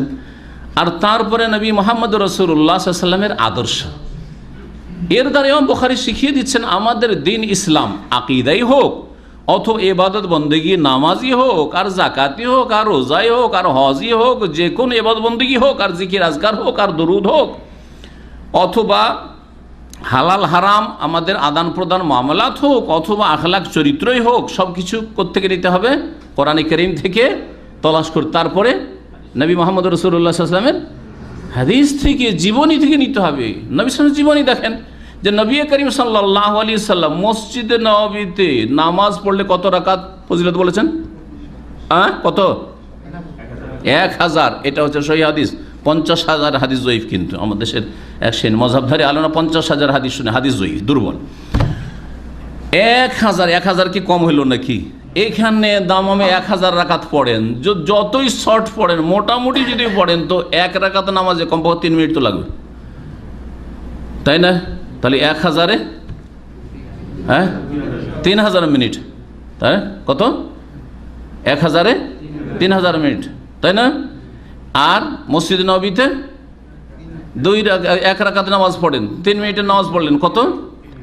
সুবহানাল্লাহ, 3 মিনিটে 3000 মিনিটের সমান সব করতে পারছেন। তাহলে এত বড় সব মসজিদ নববীতে নামাজ পড়ার সব এক। 2 নম্বর, মসজিদে নববীতে ইমামতির সব বেশি নেই? একজন মসজিদ নববীতে ইমামতি করছেন, যেমন তোমার কথা নাকি? রাসূলুল্লাহ সাল্লাল্লাহু আলাইহি ওয়াসাল্লাম এই মসজিদের প্রথম ইমাম, এই মসজিদের প্রথম প্রতিষ্ঠাতা, মসজিদ নির্মাণকারী প্রথম, জি, এই মসজিদের প্রথম খাদেম রাসূলুল্লাহ সাল্লাল্লাহু আলাইহি সাল্লাম। তিনি মসজিদ নববীর ইমামতি, তারপরে নামাজ, জি হ্যাঁ, এই 1000 গুণের ফজিলত, এই সব ছেড়ে এক গোত্রে ঝগড়া বেঁধেছে, মারামারির পরিস্থিতি তৈরি হয়ে গেছে, ছুটে গেছেন কি করার জন্য? মীমাংসা করে দেওয়ার জন্য, বিচার সালিস করে দেওয়ার জন্য। নামাজের সময় হয়ে গেছে, পৌঁছিতে পারছেন না, সাহাবী নামাজ পড়াচ্ছেন। হাদিসগুলি সময় পেলে ইনশাআল্লাহ তাআলা শোনাবো। ওই হাদিসের দিকে ইঙ্গিত করছেন ইমাম বুখারী রাহমাতুল্লাহ আলাইহি। সহিহ বুখারীতে রয়েছে হাদিস, ওয়া খুরুজুল ইমাম ইলাল মাওয়াদি লিইউসলিহা বাইনান নাসি বিআসহাবিহি। ইমাম যিনি হবেন, অর্থাৎ দেশের শাসক, সবচেয়ে বড় ইমাম মুহাম্মদ রাসূলুল্লাহ সাল্লাল্লাহু আলাইহি সাল্লাম। এখানে ইমাম মানে শুধু ফিকহের ইমাম না, আর হাদিসের ইমাম না, ইমাম আবু হানিফা আর ইমাম বুখারী বোঝানো হয়নি। ইমাম মানে এখানে ইমামে আজম। ইমাম আজম কে? ইমাম আজম প্রথম মুহাম্মদ রাসূলুল্লাহ সাল্লাল্লাহু আলাইহি সাল্লাম, আর তারপরে আবু বকর, ওমর, ওসমান, আলী, আর প্রত্যেক শাসক হচ্ছে দেশের বৃহৎ ক্ষমতার ইমাম। হ্যাঁ, শুধু এলমের ইমাম না, আর ওই হাদিস আর ফিকহ মাসলা মাসাইলের ইমাম না। কিসের ইমাম? নেতৃত্বের ইমাম। বলছেন যে নেতা, ইমাম মানে শাসক, বেরিয়ে যাবেন বাড়ি থেকে অথবা মসজিদ থেকে ওই সব স্থানে যেখানে ঝগড়া বিবাদ বেঁধে গেছে। কিসের জন্য? লিইউসলিহা বাইনান নাস, যাতে করে মানুষের মাঝে মীমাংসা করে দিতে পারেন। বিআসহাবিহি, নিজ সাথী সঙ্গীদেরকে নিয়ে। রাসূলুল্লাহ সাল্লাল্লাহু আলাইহি সাল্লাম একা যাননি, নিজেও গেছেন, আরও 2-4-10 জন সাথীদেরকে নিয়ে গেছেন যে চলো বিচারটা করে আসি, আপোষ করে দিয়ে আসি। এইরকমই যে কোনো শাসক অথবা শাসকের প্রতিনিধি, শাসকের প্রতিনিধি হচ্ছে আদালতের কর্মকর্তারা, শাসকের প্রতিনিধি হচ্ছে থানা, পুলিশ প্রশাসন, তারা তাহলে ঘটনাস্থলে যাবে, আর ঘটনাস্থলে গিয়ে তারা বিচার সালিসের এবং সুবিচারের চেষ্টা করবে। এই ছিল ইমাম বুখারী রাহমাতুল্লাহির কথা। তারপরে কয়েকটি হাদিস নিয়েছেন স্বয়ং ইমাম বুখারী, তা শোনায় আপনাদেরকে। তার মধ্যে একটি হাদিস এখানে বলি, উম্মে কুলসুম বিনতে উকবা বিন আবি মুঈত এর মেয়ে উম্মে কুলসুম রাদিয়াল্লাহু তাআলা আনহা সাহাবিয়া ছিলেন। তিনি বলছেন, না সামিয়াত রাসূলুল্লাহ সাল্লাল্লাহু আলাইহি ওয়াসাল্লাম ইয়াকুল, তিনি রাসূলুল্লাহ সাল্লাল্লাহু আলাইহি সাল্লামকে বলতে শুনেছেন, লাইসাল কাযযাব আল্লাযী ইউসলিহু বাইনান নাস, ওই ব্যক্তি মিথ্যুক নয় যে মানুষের মাঝে মীমাংসা করার জন্য কিছু মিছা কথা বলে। মিথ্যুক নয় ওই ব্যক্তি, ভালো করে শোনেন, যেই ব্যক্তি মানুষের মাঝে ঝামেলা মিটিয়ে দেওয়ার জন্য, ঝগড়া বিবাদে নিষ্পত্তি করে দেওয়ার জন্য মিথ্যা কথা বলে, তাকে মিথ্যুক বলা যায় না, কাযযাব না সে। আল্লাযী ইউসলিহু বাইনান নাস ফায়ানমি খাইরান, সুতরাং সে কি করে? কল্যাণকে বৃদ্ধি করার চেষ্টা করে। মানুষের মাঝে মীমাংসা করার জন্য মিথ্যা কথা কিছু বলে আর কল্যাণকে বৃদ্ধি করার চেষ্টা করে। আও ইয়াকুলু খাইরান, অথবা কল্যাণমূলক কথা বলে। মিথ্যা কথা বলেছে, কিন্তু মিথ্যা দিয়ে কারো ক্ষতি করার উদ্দেশ্য না। কি উদ্দেশ্য? ভালো করা উদ্দেশ্য, উপকার করা উদ্দেশ্য। এই মিথ্যার মাধ্যমে উপকার হবে, এইরকম যদি মিথ্যার আশ্রয় নেই তাহলে জায়েজ আছে, জায়েজ আছে। এটি সহিহ বুখারী হাদিস, সহিহ বুখারী 2495 নম্বর হাদিস। ওকে মিথ্যুক বলা যাবে না যে মানুষের মাঝে মীমাংসা করার জন্য কিছু মিথ্যা কথা বলে। দুইজনে ঝগড়া হয়েছে আপনাদের, আর দুইজনে এমন গরম হয়ে আছেন আর এমন খারাপ ধারণা একে অপরের সম্পর্কে রাখছেন যে মনে করে যে সে আমার দুশমন, আর এ মনে করছে সে আমার দুশমন। মাঝখানে আমি ঢুকে পড়লাম, ওর সাথে একবার দেখা করে, ওর সাথে একবার দেখা করলাম। দেখা করার পরে এর কাছে যা শুনলাম ওর কাছে গিয়ে ওটাতে মরিচ মশলা দিয়ে একবারে ঝালমুড়ি বানিয়ে সুন্দর করে গিয়ে বললাম, ভাই রুচিকর করে দিলাম। তিক্ত কথা অনেক শুনেছি, খারাপ কথাও শুনেছি, ওগুলো সব আউট। খারাপ কথা কিছু বললাম, খারাপ মন্তব্য করেছে, কিচ্ছু বললাম না, সব লুকিয়ে দিলাম। গিয়ে বললাম যে ভাই আপনার সম্পর্কে সে কিন্তু পজিটিভ, আপনার সম্পর্কে সুধারণ না, সে আপনার সাথে যে এইরকম হয়ে গেছে এই জন্য অনুতপ্ত, লজ্জিত, আপনার সাথে সে মিলতে চায়, আপনাকে সালাম দিতে চাই, কিন্তু ভয় করছে কি জিনিস, সালাম দিলে সালাম নেবেন কি নেবেন না। আমার কোনো স্বার্থ আছে এতে? এর কোনো ক্ষতি করলাম না, ওর কোনো ক্ষতি করলাম? কারো ক্ষতি করলাম না, তাই না? কারো ক্ষতি করলাম না। এর যত রাগ ছিল সব ঠান্ডা হয়ে গেল এই কথা শুনে। এও কিছু শোনাইলো আবেগে, অনেক কথাই শোনালো তার বিরুদ্ধে, সবগুলিকে যেগুলো বিরুদ্ধে শোনালো সবগুলিকে রেখে দিলাম চেপে। আর তার তার কথাগুলিকে নিয়ে গিয়ে আরও সুন্দর করে সাজিয়ে বললেন যে ভাই আপনার সম্পর্কে খুব ভালো ধারণা, ও চায় আপনার সাথে মিলতে, কিন্তু একটা সুযোগে আছে, চান্সে যে কখন আপনার সাথে মিলতে পারে। বোঝা গেছে? এইরকম মিথ্যা কথা বলা যাবে না? যাবে না? যাবে। স্বামী স্ত্রীর মাঝে এইরকম মিলিয়ে দেওয়ার জন্য, অথবা দুই মুসলিম ভাইয়ের মাঝে, দুটি গোত্রের মাঝে, দুটি দেশের মাঝে, দুটি সম্প্রদায়ের মাঝে, যে কোনো ক্ষেত্রে এইরকম মিথ্যা কথা বলা যাবে। কিসের জন্য? উদ্দেশ্য কি? আপোষ করে দেওয়া, মীমাংসা করে দেওয়া। জি, কত ভালো কাজ তাহলে, যে আল্লাহ মিথ্যার মতো হারামকে জায়েজ করে দিচ্ছেন। অসৎ উদ্দেশ্য যদি হয়তো মিথ্যা কাবিরা গুনাহ, কারো যদি ক্ষতি হয় আপনার মিথ্যার দ্বারা তাহলে কাবিরা গুনাহ। জি, এমনিও যদি দৈনন্দিন জীবনে এমনি রসিকতা করে মিথ্যা কথা বলে, সেও গুনাহগার। কাবিরা যদি না হয় তারপরেও গুনাহগার। এই জন্য নবী করিম সাল্লাল্লাহু আলাইহি সাল্লাম, এক মহিলা অথবা এক পুরুষ মুঠে কিছু ধরে আছে, আর উটকে ধরতে চেষ্টা করছে, বা কোনো বাচ্চাকে, নবী সাল্লাল্লাহু আলাইহি সাল্লাম কি বলেছেন? যে তোমার কি কিছু দেওয়ার ইচ্ছা ছিল? বলছে হ্যাঁ, দেওয়ার ইচ্ছা ছিল।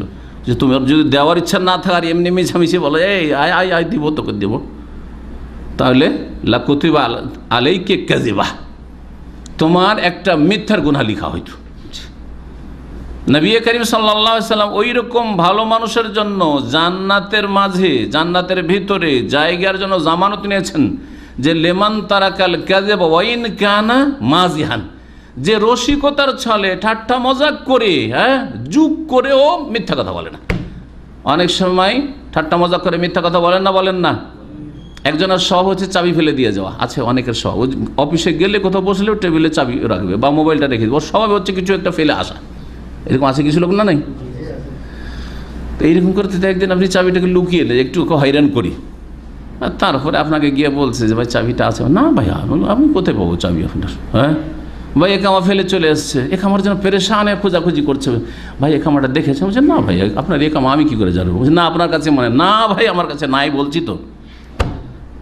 রসিকতা করে বলছে, একটু হয়রান টয়রান করলেন, আর তারপরে নিয়ে গিয়ে চাবিটা বা একামাটা ধরিয়ে দিলেন। এইটাও ভালো কাজ না, এটাও ভালো কাজ না। অথচ 2-4-10 মিনিট পরে আপনি সত্য কথা বলবেন। জি, নবী করিম সাল্লাল্লাহু আলাইহি ওয়াসাল্লাম বলছেন, যারা রসিকতার ছলেও মিথ্যা বলে না, তাদের জন্য জান্নাতের জায়গার আমি জামানত নিচ্ছি। কিন্তু এখানে মীমাংসার বিষয়টি কত গুরুত্বপূর্ণ, যে দুইজনে মীমাংসা করে আপোষ করিয়ে দেওয়ার জন্য মিথ্যা কথা বলেন। গঠনমূলক ক্ষেত্রে মিথ্যা কথা, তাহলে এই ক্ষেত্রে জি, স্বামী স্ত্রী দুজনে মিথ্যা কথা, কিন্তু ডাহা মিথ্যা কথা নাই। আবার অনেকে আবার এই হাদিসের অপব্যাখ্যা করে, যে 3টি ক্ষেত্রে মিথ্যা জায়েজ। এখন স্ত্রী প্রেমে লিপ্ত, পরকীয়ায় লিপ্ত, আর স্বামী জিজ্ঞাসা করছে না না না, তোমাকে ছাড়া আমি কিছু বুঝি না, চলবে না? অবশ্যই চলবে না, ঠিক না? স্ত্রী নামাজ পড়ে না ঠিক করে, স্বামী যখনই জিজ্ঞাসা করে নামাজ পড়েছে, বলছে কখন নামাজ পড়ে নিয়েছি, ও আগে নামাজ পড়েনি সবসময়। জি, চলবে নাকি? না, এইরকম চলবে না। মিথ্যা কখন চলবে? ভালোবাসেন স্ত্রীকে, কিন্তু যতটা ভালোবাসা তার চেয়ে বেশি করে বলছেন আপনি একটু, কিছু মশলা দিয়ে আরো। স্ত্রী ভালোবাসে আপনাকে, কিন্তু তার চাইতে বেশি বলছে, আমার জান চাইতে বেশি ভালোবাসে। নিজের জান চাইতে কেউ বেশি ভালোবাসে না। দেখেন ওই রকম জায়গায় পানিতে দুইজন ডুবছেন, তখন দেখেন যে কে চাচা আপনার জান বাঁচা শুরু করে দিবেন তখন, তাই না? তখন বোঝা যাবে যে কে নিজের জানকে ভালোবাসে না, স্বামীকে ভালোবাসে না, স্ত্রীকে বেশি ভালোবাসে। তো কথা হচ্ছে যে এইরকম ক্ষেত্রে, যেই ক্ষেত্রে ধোঁকাবাজি নেই, প্রতারণা নেই, কিন্তু কিছু মিথ্যা কথা বলে খুশি করলাম, আনন্দিত করলাম। যেমন আপনাকে বলছে আপনার স্ত্রী যে 2 বছর তুমি থেকে আসছো, কি নিয়ে আসবে? আরে তুমি যা বলবে তাই নিয়ে আসবে, দিলেন খুশি করে। আর কাজের বেলা সামান্য একটা কিছু নিয়ে গেছেন, ঠিক না? পারলেন না বেশি নিয়ে যেতে, হয়তো আর্থিক সংকট আছে, কিন্তু কথার বেলা আপনি মনে কি আছে যে যা চাইবে তাই নিয়ে যাবো? না, কখনো না, কিন্তু দিলেন খুশি করে। তো এইরকম চলবে, তাই না? এইরকম মিথ্যা কথা বলা। যারা সুবিচার করে, এখন যারা বিচার করে তাদের ফজিলত সম্পর্কে হাদিস, সহিহ মুসলিমের হাদিস, আব্দুল্লাহ বিন আমর রাদিয়াল্লাহু তাআলা আনহু থেকে বর্ণিত। তিনি বলছেন, ক্বালা রাসূলুল্লাহ সাল্লাল্লাহু আলাইহি ওয়াসাল্লাম, ইন্নাল মুকসিতিনা ইনদাল্লাহি আলা মানাবিরা মিন নূরিন আইয়ামিনির রহমান। বিচারক যারা, বিচারক সে দেশের রাষ্ট্রনায়ক হতে পারে, দেশের আদালতের জজ, হাকিম, কাজী হতে পারে, আপনার উকিল হতে পারে, ওকালতি করতে গিয়ে অন্যায় করবে না, বরং সঠিক কথাটা তুলে ধরার চেষ্টা করলো। তারপরে থানা প্রশাসন যারা আছে এরা হতে পারে, হ্যাঁ, ইত্যাদিতে যারাই নেতৃত্বে আছে, এরকম নেতা অথবা নেতার প্রতিনিধি প্রত্যেক অঞ্চলে অঞ্চলে যারা আছে, এরা যদি সুবিচার করে অথবা সামাজিক বিচারে যারা বিচার করে, আমার দেশের মণ্ডল, মাতবর, সর্দার, এক এক এলাকায় এক এক নাম দেয়, তো এরা যে বিচার করে থাকে, এদের ফজিলত, যদি তারা ন্যায় পরায়ণ হয় তাহলে তাদের ফজিলত শুনে, ইন্নাল মুকসিতিন ইনদাল্লাহ, আল্লাহর নিকট সুবিচারকারী তারা আল্লাহ পাকের কাছে কোথায় অবস্থান করবে? হাসরের মাঠে, আলা মানাবেরা মিন নূরিন, নূরের মেম্বারের উপর। আল্লাহ পাক রব্বুল আলামিন নূরের মেম্বার তৈরি করবেন, আর ওই মেম্বারের ওপরে আল্লাহ পাক কায়েম করবেন, দাঁড় করবেন কাদেরকে? যারা সুবিচারকারী, বিচার সালিসে সুবিচার করেছে। সেটা পারিবারিক ক্ষেত্রে হতে পারে, বাপ ছেলেদের মাঝে ঝগড়া হয়েছে, ছেলেদের মাঝে বিচার করতে গিয়ে সুবিচার করে, সব বিচার করে, একটা ছেলের দিকে ঝুঁকে আছে, আর এক ছেলের উপর জুলুম অত্যাচার চালায়, শুধু ওর কাছে টাকা টানতেই থাকে বিদেশ থেকে, আর যেটা বাড়িতে বসে হোটেলে খাচ্ছে, ভাইয়ের হোটেলে খাচ্ছে, ওকে শুধু খাওয়াইতেই আছে, এরকম জুলুম অত্যাচার করবে না? জালেম হবে তাহলে সে বাপ। এরকম মা অনেক সময় জুলুম করে থাকে, একটা বউকে দেখতে পারে, আরেকটাকে দেখতেই পারে না, যতই ভালো খিদমত করো তারপরেও দেখতে পারে না, অবিচার এগুলো। এদের জন্য এই ফজিলত, এরা জালেম। কিন্তু যারা সুবিচার করতে পারবে যে কোনো ক্ষেত্রে হোক না কেন, তারা নূরের মেম্বারের ওপর অধিষ্ঠিত হবে, আইয়ামিনির রহমানে আজ্জা ওয়া জাল্লা, মহান আল্লাহর ডান দিকে, মহান আল্লাহর ডান দিকে। তারপরে আমরা সাধারণত ডান দিককে বাম দিকের ওপর কি দিই? প্রাধান্য দিই। ডান দিকটা আমাদের বাম দিকের চাইতে ভালো, তাই না? ডান হাতটা বামের চাইতে ভালো। তো মানুষ এটা মনে করতে পারে যে আল্লাহর ডান দিক, আল্লাহর বাম দিক আছে, তার মানে বাম দিকটা অত ভালো না যত ভালো ডান দিক, এটা ভাবতে পারে কি না? সেই জন্য বলছে রাসূলুল্লাহ সাল্লাল্লাহু আলাইহি ওয়াসাল্লাম, ওয়াকিলতা ইয়াদাইহি ইয়ামিনুন, আল্লাহর দুটোই হাত কিন্তু ডান। মানে ডান মানে কি? মানে ডানের মতো বরকতপূর্ণ। আমাদের ডান হাত ভালো কাজের জন্য, বাম হাত খারাপ কাজের জন্য, ময়লা আবর্জনা, হ্যাঁ, পেশাব পায়খানা কাশ পোটা সব কি দিয়ে? বাম হাত দিয়ে। আর মুসাফাও বাম হাতে, আবার এটা কেমন কথা হইল? মুসাফা ভালো কাজ কিনা? মুসাফা ভালো কাজ না খারাপ কাজ? ভালো কাজ। তো মুসাফা ডান হাতে হবে, ডান হাত ডান হাতের সাথে মিলবে ভালো কাজ যখন। তো মুসাফা যখন 4 হাতে করবেন, যেই হাতটাই পেশাব আপনি পরিষ্কার করছেন, পায়খানা পরিষ্কার করছেন, আপনার নাক পরিষ্কার করছেন, সেই হাতটা আমার হাতের সাথে লাগিয়ে দিচ্ছে, এটা ভালো কাজ করছেন? এটা কোনো আদবের কাজ হইল? তাহলে বোঝা যাচ্ছে যে 4 হাতের মুসাফা এটা এই দিক থেকেও বেয়াদবি, হাদিস বিরোধী, সুন্নত বিরোধী, আর তার সাথে সাথে এই দিক থেকেও আদব বিরোধী। জি, এই জন্য 4 হাতে কোনো মুসাফা নেই, 2 2 4 না, 1 1 2 হাতে মুসাফা হবে। আর মুসা হবে ভালো হাত দিয়ে, ভালো কাজ ভালো হাত দিয়ে হবে, ডান হাত দিয়ে হবে। এই ছিল নবী করিম সাল্লাল্লাহু আলাইহি ওয়াসাল্লামের হাদিস যে আল্লাহ পাক রব্বুল আলামিনের দুটোই ডান হাতের মতো, মানে দুটোই বরকতপূর্ণ হাত। আল্লাযীনা, কারা? তারা আল্লাযীনা ইয়াদিলুনা ফি হুকমিহিম, কারা? আল্লাহ পাকের নূরের মেম্বারের উপর অধিষ্ঠিত হবে যারা তাদের বিচারে সুবিচার কায়েম করে। ওয়া আহলিহিম, পরিবারের উপর, পরিবারের ক্ষেত্রেও, ছেলে মেয়েদের ক্ষেত্রেও, জি, বউদের ক্ষেত্রেও, জি, নাতিদের ক্ষেত্রেও সুবিচার করে। ওমা ওয়ালু, আর যে কোনো নেতৃত্ব দেওয়া হবে, নেতৃত্বের ক্ষেত্রে সুবিচার কায়েম করে। 10টা কর্মচারী আছে, একই নজরে দেখবেন আপনি, তাদের যোগ্যতার ভিত্তিতে, তাদের কাজের ভিত্তিতে, তাদের নিষ্ঠার ভিত্তিতে আপনি তাদের মূল্যায়ন করবেন। এই নয় যেটা আমার গ্রামের সেজন্য স্যালারি বেশি, এটা আমার ভাষাভাষী সেজন্য তার স্যালারি বেশি, এইটা হচ্ছে এইরকম সেজন্য স্যালারি বেশি, যে কোনো একটা দিক দুনিয়ার কাছে না। কাজ যার ভালো, যেমন কাজ তেমন তার যোগ্যতার মূল্যায়ন করবেন, এটাই শিখিয়েছে ইসলাম। জি, সুবিচার কায়েম করতে হবে। এই ছিল সহিহ মুসলিমের হাদিস। 3টি হাদিস শোনায় মুসনাদ আহমদ, আবু দাউদ, তিরমিজির হাদিস, হাদিসটি সহিহ। আবু দারদা রাদিয়াল্লাহু তাআলা আনহু থেকে বর্ণিত, ক্বালা রাসূলুল্লাহ সাল্লাল্লাহু আলাইহি ওয়াসাল্লাম, আলা উখবিরুকুম বিআফদালা মিন দারাজাতি সিয়ামি ওয়াস সালাতি ওয়াস সাদাকা। দেখেন, মীমাংসা আর আপোষ করে দেওয়ার কত বড় ফজিলত। বলছেন তোমাদেরকে কি বলে দেব না এমন একটি নেক আমল সম্পর্কে যেটা রোজা, নামাজ, সাদকা, দান খায়রাত, যাকাতের চাইতেও বেশি উৎকৃষ্ট। সুবহানাল্লাহ, চিন্তা করতে পেরেছেন? নামাজ, সাদাকা আর সিয়াম, রোজা, এগুলির চাইতেও বেশি ফজিলতের।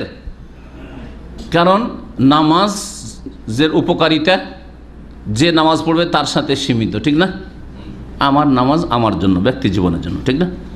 আমার রোজা আমার ব্যক্তি জীবনের জন্য, আমার সাদকা আমার জন্য এবং যাকে সাদকা করলাম তার জন্য।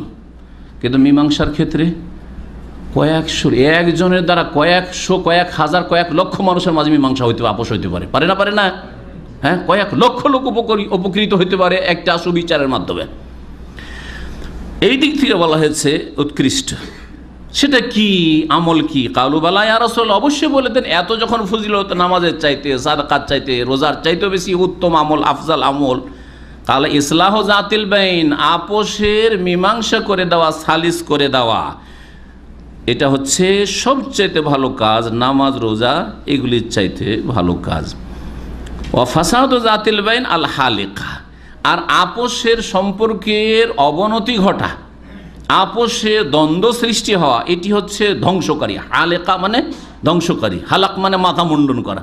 মাথা মুন্ডন করলে যেমন একটি আর চুল খুঁজে পাওয়া যায় না মাথায়, মাথার নেড়া, ঠিক তেমনি সম্পর্ক খারাপ হয়ে গেলে তাতে আর কোনো কল্যাণ থাকে না, কোনো কাজ হবে না, এখানে সর্বনাশ। যখন মুসলিম জাতির সম্পর্কে অবনতি ঘটেছে, কাফেররা সাহস করেছে মুসলিমদের ক্ষেত্রে, কথা ঠিক কিনা? আল্লাহ যেন কোরআনে কারিমে সতর্ক করে, ওয়ালা তানাজাউ, দেখো মুসলিমরা তোমরা আপোষের লড়াই ঝগড়া করিও না।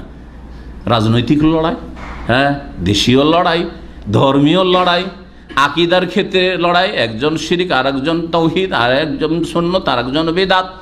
বিদআত কি সুন্নত বলছে, হ্যাঁ, এই নিয়ে আপোষের লড়াই শেষ না, ফিরকা দল উপদলের শেষ নাই।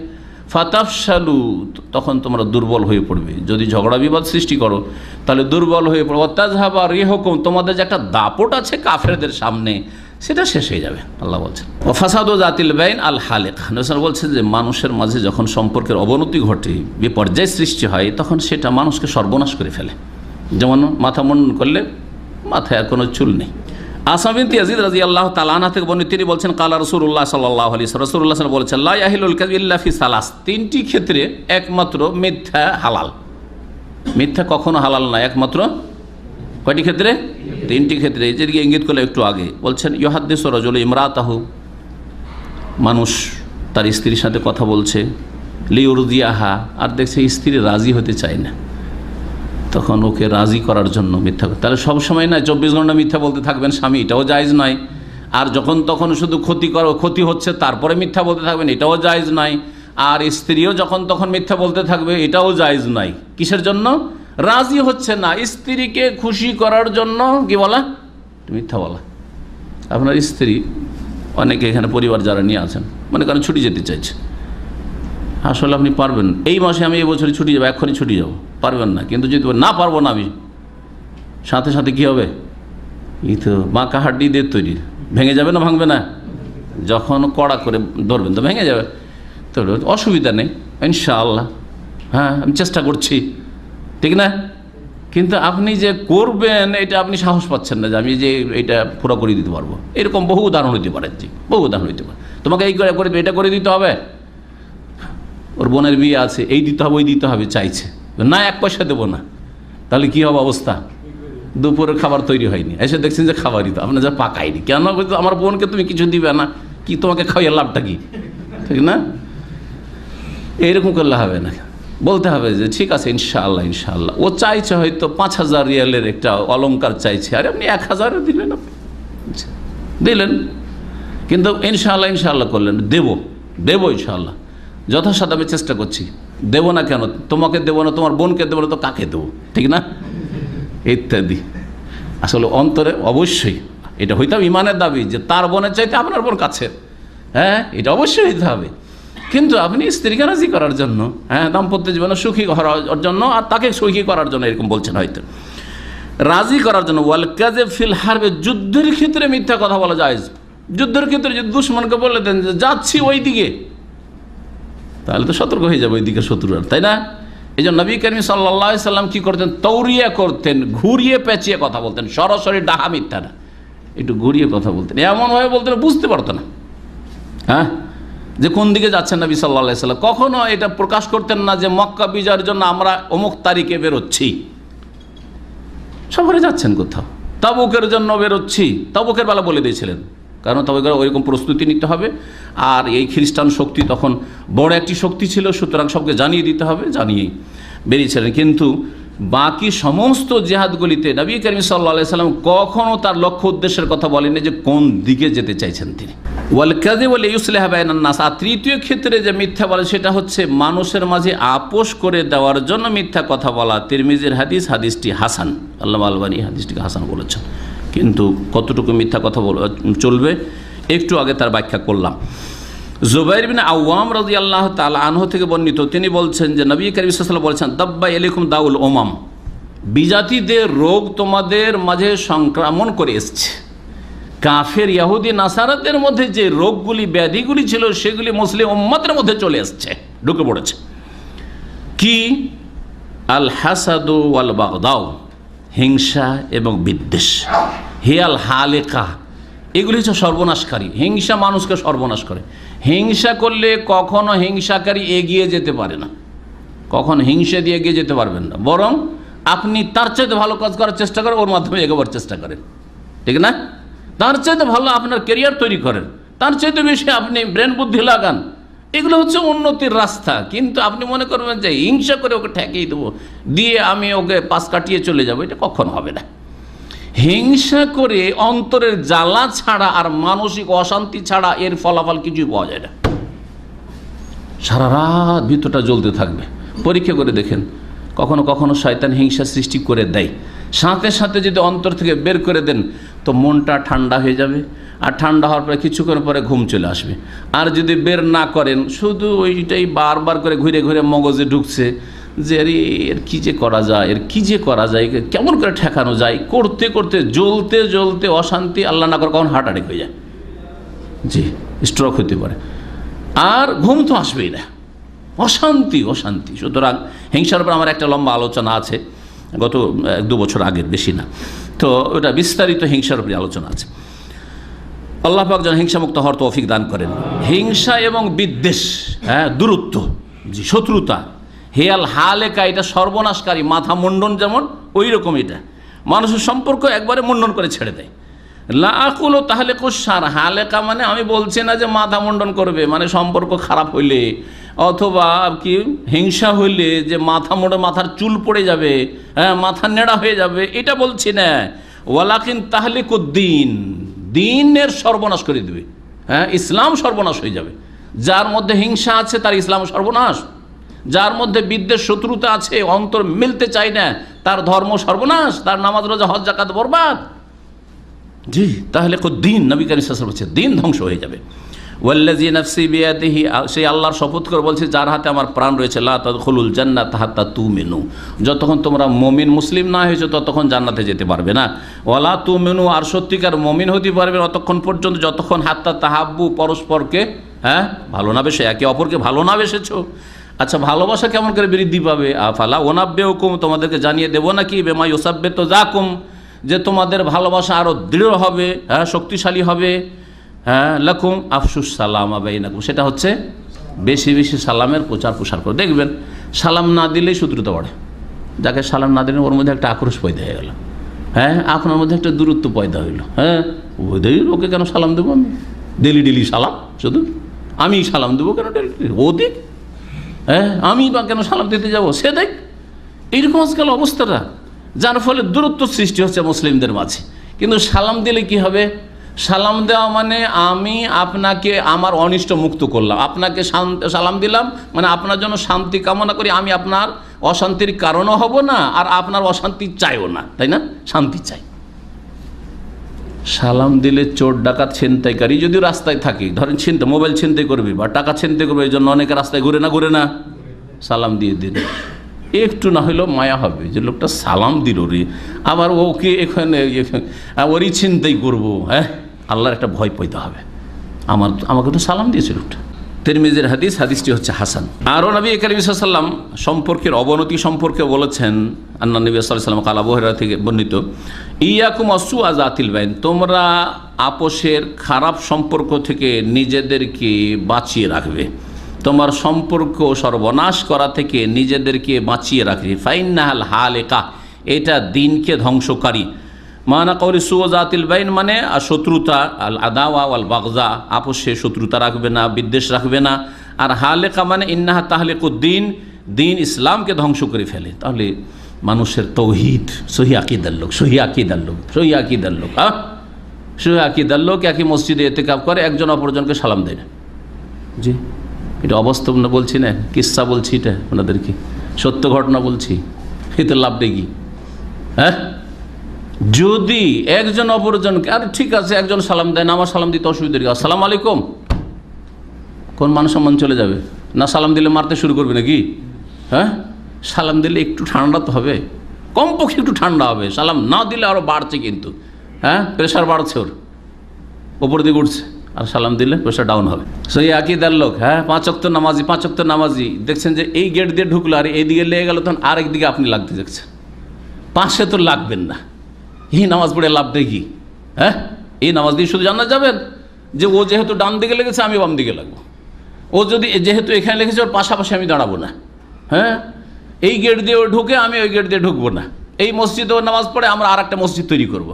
কয়েকদিন আগে এক ভাই বলছে একই মহল্লাতে পাশাপাশি 2টো মসজিদ তৈরি করবে। এখন ফতুয়া নিয়ে ও দুটোকে জায়েজ না। আমি বললাম যে না, দ্বিতীয় মসজিদ জায়েজই নাই। আকিদার ভিত্তিতে বলছে, আকিদার ভিত্তিতে 2টো মসজিদও হচ্ছে না। যে এই যে হয়তো কবর মাজারে সেজদাকারী হয়তো নামাজ পড়াচ্ছে, তখন একটা হয়তো অজুহাত যে মুশরিকের পিছনে কি করে নামাজ পড়বো না, একই আকিদার লোক, দুটোই দল ওই আধা বিদাতি দল, বোঝা গেছে। আর ওই পারিবারিক কোনো দ্বন্দ্ব হয়েছে অথবা গ্রাম্য কোনো রকমের ঝগড়া হয়েছে, ওই ঝগড়া 2টো মসজিদ করে বসে আছে। হ্যাঁ, এরকম জায়েজ নাই, নামাজ হবে না। লাভই কি এতে? অন্তরের শত্রুতা, যে তোদের মসজিদে আমরা নামাজ পড়বো না, তোরাও আসিস না আমাদের মসজিদ। আল্লাহ পাক যেন আমাদের সকলকে হেদায়েত দান করেন এবং হেদায়েতের উপর টিকিয়ে রাখেন। এই ছিল তিরমিজির হাদিস, হাদিসটি হাসান। নবী করিম সাল্লাল্লাহু আলাইহি ওয়াসাল্লাম মীমাংসার জন্য গিয়েছিলেন, এই ঘটনাটি শোনাই। আন্না ওনাসা মিন বানি আমর ইবনে আউফ, সাহল ইবনে সাদ রাদিয়াল্লাহু তাআলা আনসারী বলছেন যে আমর ইবনে আউফ গোত্রের কিছু লোকেরা তাদের আপোষে ঝগড়ায় সম্পর্ক খারাপ হয়ে গেছিল। কানা বাইনাহুম শাইউন, বিবাদ সৃষ্টি হয়েছিল।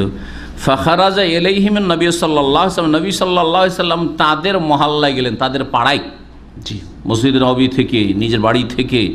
ফি ওনাসিম মিন আসহাবি, বেশ কিছু সাথী সঙ্গীদেরকে নিয়ে, আবু বকর, ওমর, হ্যাঁ উসমান, আলী, এইরকম বেশ কিছু সাহাবায়ে কেরামদেরকে নিয়ে রাদিয়াল্লাহু আনহুম আজমাইন, ইউসলিহু বাইনাহুম, তাদের মাঝে আপোষ করে দেওয়ার জন্য। ফাহাজারাতিস সালাতু, এমন সময় জোহর অথবা আসরের নামাজের টাইম, সকালবেলা বিচার করতে গেছেন, সালিস করতে, আর জোহরের নামাজের টাইম হয়ে গেছে। ওয়ালাম ইয়াতিন নবী সাল্লাল্লাহু আলাইহি ওয়াসাল্লাম, নবী সাল্লাল্লাহু আলাইহি ওয়াসাল্লাম আসতে পারলেন না। ধারণা ছিল না যে বিচার করতে করতে এত লেট হয়ে যাবে, ভাবছিলেন যে এসে আমি নামাজ পড়িয়ে দেবো। আজকালকার যুগ তাহলে তো মোবাইলে বলে দেওয়া যায়, তাই না, যে আমি আসতে পারছি না, নামাজটা কেউ পড়িয়ে দাও, বলা যাবে না? যাবে না, কোনো যোগাযোগও নেই। আরে লোকেরা সাহাবারা অপেক্ষা করছেন, সময় চলে যাচ্ছে, সময় চলে যাচ্ছে, রাসূলুল্লাহ সাল্লাল্লাহু আলাইহি ওয়াসাল্লাম আসছেন না। ফাজা বেলালুন, বেলাল আসলেন। ফাআযানা বেলাল বিসসালাতি, আজান দিলেন নামাজের। ওয়ালাম ইয়াতিন নবী সাল্লাল্লাহু আলাইহি ওয়াসাল্লাম, নবী সাল্লাল্লাহু আলাইহি ওয়াসাল্লাম আসলেন না। ফাজা ইলা আবু বকর, আবু বকর কাছে আসলেন। ফাকালা ইন্না নবী সাল্লাল্লাহু আলাইহি ওয়াসাল্লাম হুবিসা, নবী করিম সাল্লাল্লাহু আলাইহি ওয়াসাল্লাম বাধাগ্রস্ত হয়েছেন, কোথাও লেট হয়ে যাচ্ছে। ওয়াকাদ হাজারাতিস সালাত, নামাজের সময় হাজির হয়ে গেছে। ফাহাল্লা কান্তা উম্মান নাসা, আপনি কি নামাজের ইমামতি করবেন? নবী সাল্লাল্লাহু আলাইহি ওয়াসাল্লাম বলেননি। ফাকালান নাম ইনশিতা ফাআকামাস সালাতা, যদি চাও তাহলে করছি, বেলালকে বললেন। তারপরে আবু বকর সিদ্দিক রাদিয়াল্লাহু তাআলা আনহু নামাজ কায়েম করলেন। ফাতাকাদ্দাম আবু বকর, আবু বকর রাদিয়াল্লাহু তাআলা নামাজ শুরু করলেন। এটি একটি ঘটনা। সুম্মা জা আন নবী সাল্লাল্লাহু আলাইহি ওয়াসাল্লাম ইয়ামশি ফি সুফুফি, ওই সময় নবী করিম সাল্লাল্লাহু আলাইহি ওয়াসাল্লাম এসে পৌঁছে গেছেন, জামাত এদিকে শুরু হয়ে গেছে। হাত্তা কামা ফিস সাফিল আওয়ালে, প্রথম কাতারে নবী করিম সাল্লাল্লাহু আলাইহি ওয়াসাল্লাম দাঁড়িয়ে গেলেন। ফা আখাযান নাসু বিতাসফিহি হাত্তা আকসারু, লোকেরা তখন কি করতে লেগেছে? তালি দেওয়া শুরু করেছে, বা এরকম করে তালি দেওয়া শুরু করেছে। লোকেরা জানতো না যে নামাজের মধ্যে কোনো কিছু ঘটলে সুবহানাল্লাহ বলতে হবে, এই মাসলা হয়তো জানতো না। তালি দেওয়া শুরু করেছে। তালিটা কার জন্য? মহিলাদের জন্য। জি, দিনে ইসলামের মাসলা মাসাইল সাহাবারা শিখছেন এখন। জি, আপনি তো এখন নগদ পেয়ে যাচ্ছেন, একটা হাদিস পড়লে মাসলা পেয়ে যাচ্ছেন। নবী সাল্লাল্লাহু আলাইহি ওয়াসাল্লাম সাহাবীরা একটা একটা করে শিখছেন। হাত্তা আকসারু, খুব বেশি যখন তালি দিতে শুরু। ওয়াকানা আবু বকর লা ইয়াকাদু ইয়ালতাফিতু ফিস সালাতি, আবু বকর রাদিয়াল্লাহু আনহু নামাজ শুরু করে দিলে দুনিয়ার খোঁজ খবর থাকতো না। এখানে একটা কথা বলবো, আজকাল আমাদের নামাজ আর আমাদের মোবাইল, বোঝা গেছে না? যায়নি। নামাজে যদি সামান্য একটু ঠুস করে একটু আওয়াজ হয় পকেটে, একটা শুরু কি হয়েছে, মেসেজ আসলে একটু টুস করে আওয়াজ হয়, কি হয় না? একটা হালকা আওয়াজ হচ্ছে, সেটাও খবর পাচ্ছেন যে একটা মেসেজ আমার ঢুকলো, পাচ্ছেন না? তাহলে কত মোবাইলের জন্য মনোযোগী মোবাইলে না মনোযোগী নামাজে? মোবাইলে খুশু না নামাজে খুশু? নামাজে কোনো খুশু নেই। নামাজের ভিতরে সব খবর রাখছেন, কোথায় কি হচ্ছে না হচ্ছে, আমার পকেটে কি হচ্ছে, মোবাইলে কি হচ্ছে, ঠিক না? এই হল আমাদের নামাজের দুর্দশা। মোবাইল কথা শুনবেন, মোবাইল যখন রিসিভ করে অধিকাংশ লোক, ওর মধ্যে কেউ হয়তো একটা কথা ওর মধ্যে অ্যাড করতে চাইছে, এইরকম বলে যে নাই শুনে না, কিন্তু মোবাইল কানে ধরেছে মোবাইলে ডুবে গেছে। হয় না? আজকাল গাড়ি চালানো অবস্থায় মোবাইল কেন নিষিদ্ধ? এই জন্য, কারণ মোবাইল যখন মানুষ ধরে অধিকাংশ লোক এমন মনোযোগী হয় ওর কথা শুনতে যে আশেপাশের কোথাও খবর রাখে না যে কোন দিক থেকে কি হচ্ছে না হচ্ছে। পরীক্ষা করে দেখবেন, পাশ থেকে একটা কথা বলছেন, বারবার বলছেন যে এরকম বল বা এরকম করো, কিছু শুনছে না। আজকের খবর, আমার একটা বাচ্চা মোবাইল ধরেছে, বড় ছেলে মোবাইল ধরেছে, ওকে বলছি, ওর চাচা টেলিফোন করেছে যে বলে দাও যে গাড়িটা নেই। ও গাড়ির কথা বলছে, গাড়ি নেই। ও শুনছেই না, ও শুধু ওর সাথে কথা বলছে, আমার কথা মোটেই শুনছে না। ওখানে যে অ্যাড করে দেবে যে গাড়ির নেই, গাড়ির খোঁজ নিচ্ছে, আমার কথা আর শুনলো না, মোবাইল রেখে দিল, কিন্তু কিছু বুঝলো না। বুঝলেন না? তাহলে মোবাইলের ভিতরে কত মনোযোগী, এটা একটা উদাহরণ নেন। আর একটা উদাহরণ নেন, মোবাইল নিয়ে বসে হোয়াটসঅ্যাপ দেখছেন অথবা ফেসবুক দেখছেন, ওই অবস্থায় পাশে অনেকে কথা বলে। স্ত্রী স্বামীকে পরীক্ষা করে নেন, আর স্বামী স্ত্রীকে পরীক্ষা করে নেন। যখন মোবাইল দেখছে তখন পরীক্ষা করি, শুধু পাশে বসে,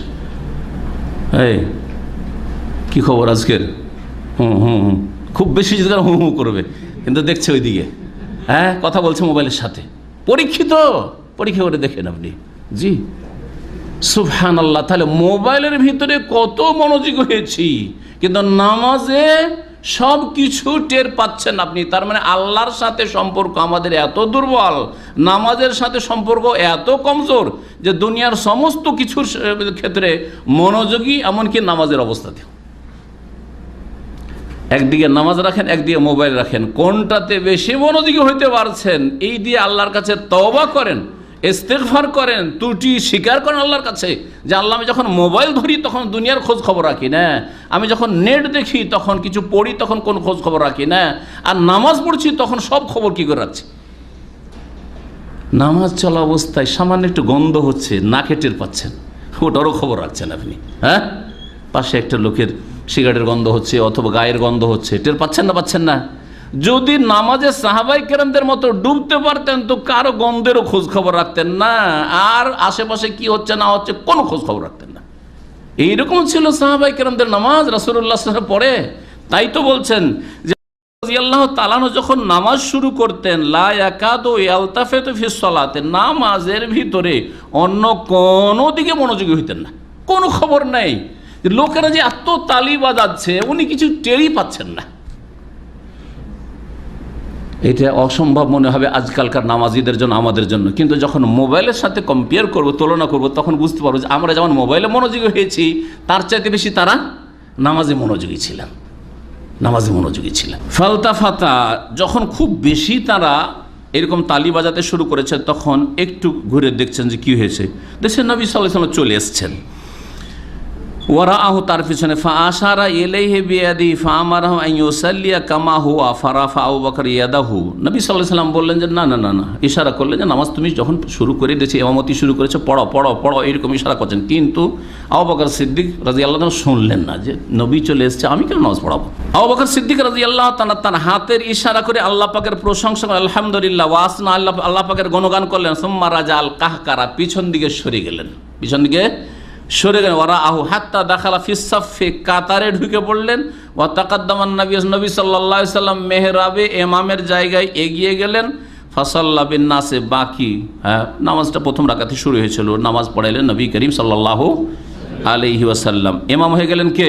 নবী করিম সাল্লাল্লাহু আলাইহি ওয়াসাল্লাম। এই হাদিস আর একটি ফিকহের মাসলা প্রমাণ করে যে নামাজ শুরু হওয়ার পরেও যদি বড় কোনো ব্যক্তিত্ব চলে আসে, তাহলে ইমামতি পরিবর্তন করা যেতে পারে।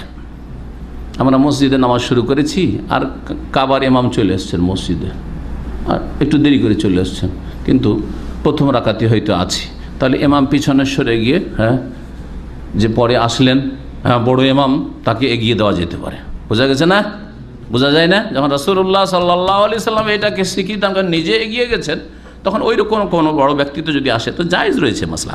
তবে আমরা নবী করিম সাল্লাল্লাহু আলাইহি ওয়াসাল্লামের সাথে কাউকে তুলনা করব না। সেই জন্য যদি বলেন, যেমন নবী সাল্লাল্লাহু আলাইহি ওয়াসাল্লাম তো বললেন যে তুমি পড়িয়ে দাও, তো ওইরকমই যদি পিছনে মুক্তাদি হয়ে পড়ে যতই বড় ব্যক্তিত্ব তাহলে সেটাই ভালো। কিন্তু যদি এগিয়ে যান আর একজন পিছে চলে আসলো তাহলে জায়েজ আছে, ইমাম পরিবর্তন করা যেতে পারে প্রথম রাকাতে। নামাজ যখন শেষ হলো, আকবাল আলান নাস ফাকাল ইয়া আইয়ুহান নাস ইযা নাবাকুম শাইউন ফি সালাতিকুম, হে লোকেরা, যখন তোমাদের নামাজে কোনো এই রকমের পরিস্থিতি হবে, আখাযতুম বিতাসফিহ, তোমরা তালি বাজাতে শুরু করবে। না, তালি বাজায় না, ইন্নামাত তাসফিহু লিন-নিসা, এই তালি বাজানো এটা মহিলাদের কাজ। তালি বাজানো কার কাজ? ভুল টুল হইলে বা কিছু হইলে, ধরেন একটা সাপ বিচ্ছু আছে, কোনো একটা দুর্ঘটনা ঘটে গেছে, শুধু ভুলের ক্ষেত্রে নয়, এটা ইমামকে জানাবেন যে তাড়াতাড়ি নামাজটা শেষ করেন। মহিলারা তালিবাজি, আর পুরুষরা কি করে? আল্লাহু আকবার না সুবহানাল্লাহ? সুবহানাল্লাহ। কিন্তু আমাদের হানাফি ভাইরা কি করে? ভুল হইলে আল্লাহু আকবার। কোথায় যে বেরো আল্লাহ পাকই ভালো জান, তাদের ফেকার কেতাবও নেই, হাদিসে তো নাই ফেকার কেতাবও নাই, মন গড়া এগুলো কথা। মান্না বাহু শাইউন ফি সালাতি, কারো যদি নামাজে এইরকম কোনো পরিস্থিতি, ফালিয়াকুল সুবহানাল্লাহ, কি বলবে? ফালিয়াকুল সুবহানাল্লাহ। পুরুষরা সুবহানাল্লাহ বলবেন, আল্লাহু আকবারের বেদাত করবেন না। ভালো করে শুনে রাখেন।